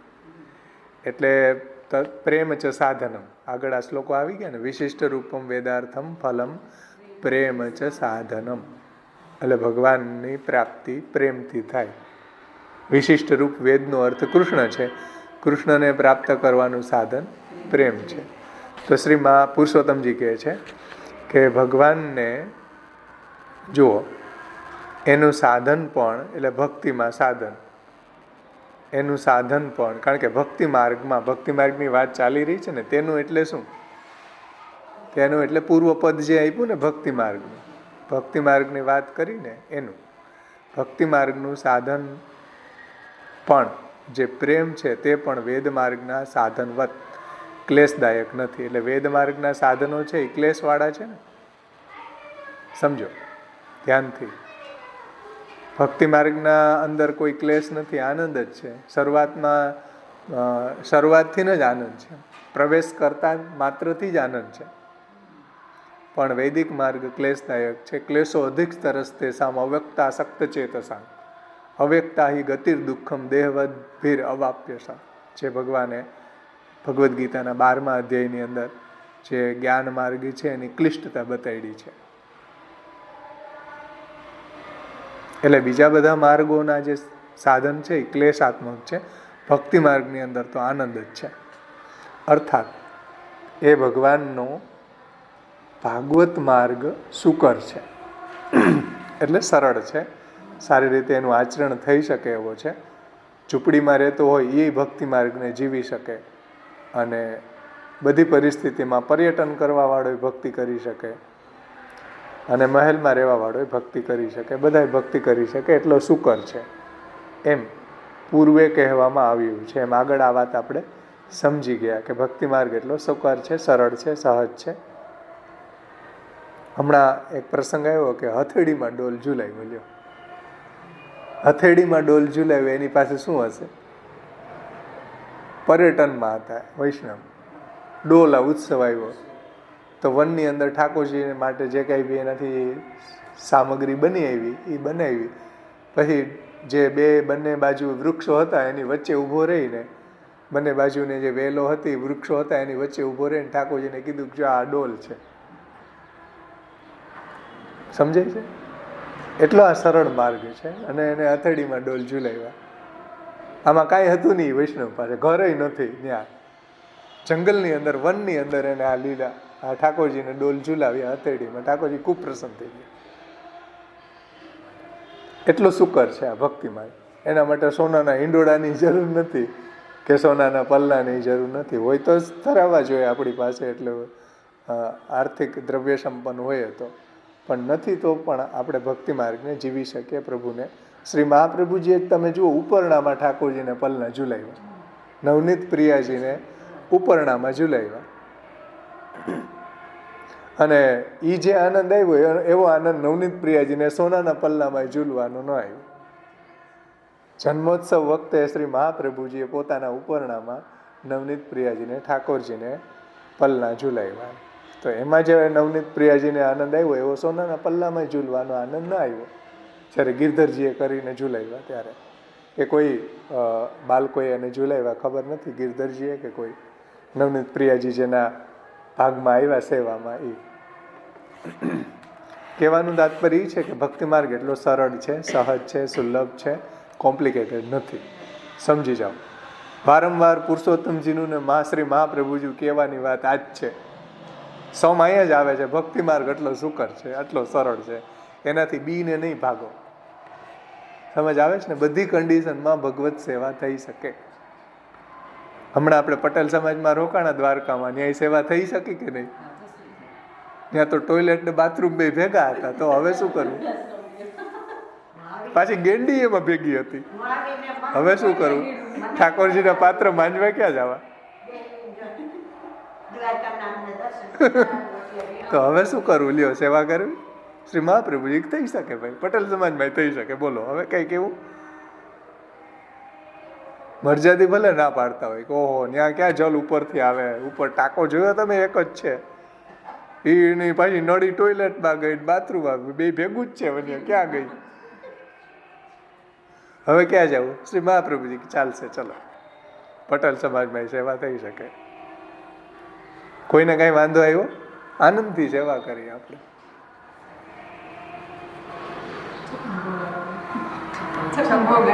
હા, કેટલી સુંદર રીતે થઈ શકે એમ નથી. બધી જગ્યાએ જો આપણે ભગવાન નિષ્ઠ થઈએ તો આપણે બધી જગ્યાએ બધો નિર્વાહ થઈ શકે એમ. એટલો પુષ્ટિ માર્ગ છે, એ સરળ છે, સહજ છે, સુલભ છે, સૌકર્યવાળો છે, બધા એનું ભજન કરી શકે એવો છે. એમ સુકર છે એમ પૂર્વે કહેવામાં આવ્યું. શ્રીમદ ભાગવતજીના શ્રવણથી એ ભક્તિભાવ એવો તો ઉત્તરોત્તર વૃદ્ધિંગત થાય છે કે તેથી ભગવાન કૃષ્ણ પોતે જ ફલરૂપે પ્રગટ થઈને ઉત્તમોત્તમ રસનું એટલે કે આનંદનું દાન કરે છે. એવો આ ભક્તિ માર્ગ છે કે જેમાં ભગવાન સાક્ષાત પ્રગટ થઈને એને એવો અનુભવ કરાવે છે, એની સેવાનો અંગીકાર કરે છે. એટલો આ સરળ છે, સહજ છે, સુલભ છે. શ્રીમદ ભાગવતજીના શ્રવણથી એ ભક્તિભાવ એવો તો ઉત્તરોત્તર વૃદ્ધિંગત થાય છે કે તેથી ભગવાન શ્રી કૃષ્ણ પોતે જ ફલરૂપે પ્રગટ થઈને ઉત્તમોત્તમ રસનું દાન કરે છે. એટલે એવો ભજનાનંદનું, એવું સ્વરૂપાનંદનું દાન પ્રભુ પોતે આવા ભક્તને કરે છે. જે આવો બુદ્ધિમાના ધર્મ હોય એ, જે ભગવાનમાં નિષ્ઠ હોય, બુદ્ધિમાના ધર્મ તસ્મિન છલે સાધ્યપી દુઃખતઃ ત્યક્ત્વા માર્ગે ધ્રુવ ફલે ભક્તિ માર્ગે સમાવિશેત, એવો હોય એને. અને એવા ભક્તને પ્રભુ રસનું દાન કરે છે. એમ ફલતઃ પણ, એટલે સાધનતઃ ઉત્તમ છે અને ફલતઃ પણ ઉત્તમ છે. જો સાધનતઃ આનંદાત્મક છે અને ફલતઃ પણ આનંદાત્મક છે. એટલે શરૂઆતથી આનંદ છે અને ક્લાઇમેક્સમાં આનંદ છે. સમજ આવે છે? અને વચ્ચે આનંદ છે. આદિ મધ્ય અંતે ચ, બધી જગ્યાએ આનંદ છે. આદિ મધ્ય અંતે ચ હરિ સર્વત્ર ગીયતે. જેમ પુરાણોની અંદર આ શ્લોક આવે કે આદિમાં, મધ્યમાં અને અંતમાં હરિનું જ વર્ણન કરવામાં આવ્યું ભાગવતમાં. એમ ભગવત સેવા એવી જ આનંદાત્મક. આદિ મધ્ય ચ અંતે ચ આનંદ સર્વત્ર ગીયતે. આદિમાં શરૂઆતમાં આનંદ આવે, મધ્યમાં આનંદ આવે ને ફલમાં આનંદ આવે. બધી જગ્યાએ આનંદ જ છે. એવું ફલતઃ પણ, ફલતઃ એટલે આગળ સાધનતાની વાત આવી ને અહીંયા. જો સાધન પણ જે પ્રેમ છે, તો શરૂઆતમાં આગળ જે પુરુષોત્તમજીએ કીધું કે આમાં શરૂઆતમાં પણ આનંદ છે. પ્રવેશ માત્રથી જ આનંદની અનુભૂતિ એને થવા લાગે છે. અને વચ્ચે આનંદ છે ને ફલતઃ આનંદ છે, ક્લાઇમેક્સમાં આનંદ છે. એટલે ફલતઃ પણ એ માર્ગની ઉત્તમતા અગ્રે સારી રીતે પ્રતિપાદિત થશે. ફલતઃ પણ આ માર્ગની ઉત્તમતા અગ્રે એટલે આગળના શ્લોકોમાં સારી રીતે પ્રતિપાદિત થશે. તો શરૂઆતમાં પણ આનંદ છે અને ફલતઃ પણ આ માર્ગમાં આનંદ જ છે. કારણ કે આનંદૈક સ્વરૂપાત તદધિભૂ યદભૂત કૃષ્ણ સેવા રસાબ્ધિ ચાનંદેય કે સ્વરૂપસ્તદખિલમ ઉચિતમ હેતુ સામ્યમી કાર્ય, કે આનંદરૂપ શ્રી મહાપ્રભુજી આ માર્ગને પ્રગટ કર્યો છે. એટલે મહાપ્રભુજી દ્વારા પ્રગટ થયેલો માર્ગ પણ આનંદાત્મક છે. એવું અહીંયા શ્રી મહાપ્રભુજીએ અને શ્રી પુરુષોત્તમજીએ 224મી કારિકામાં આપણને સમજાય. આમાંથી કોઈને ન સમજાણું હોય તો પૂછી શકે. કંઈ પ્રશ્ન હોય તો પૂછો ભલે.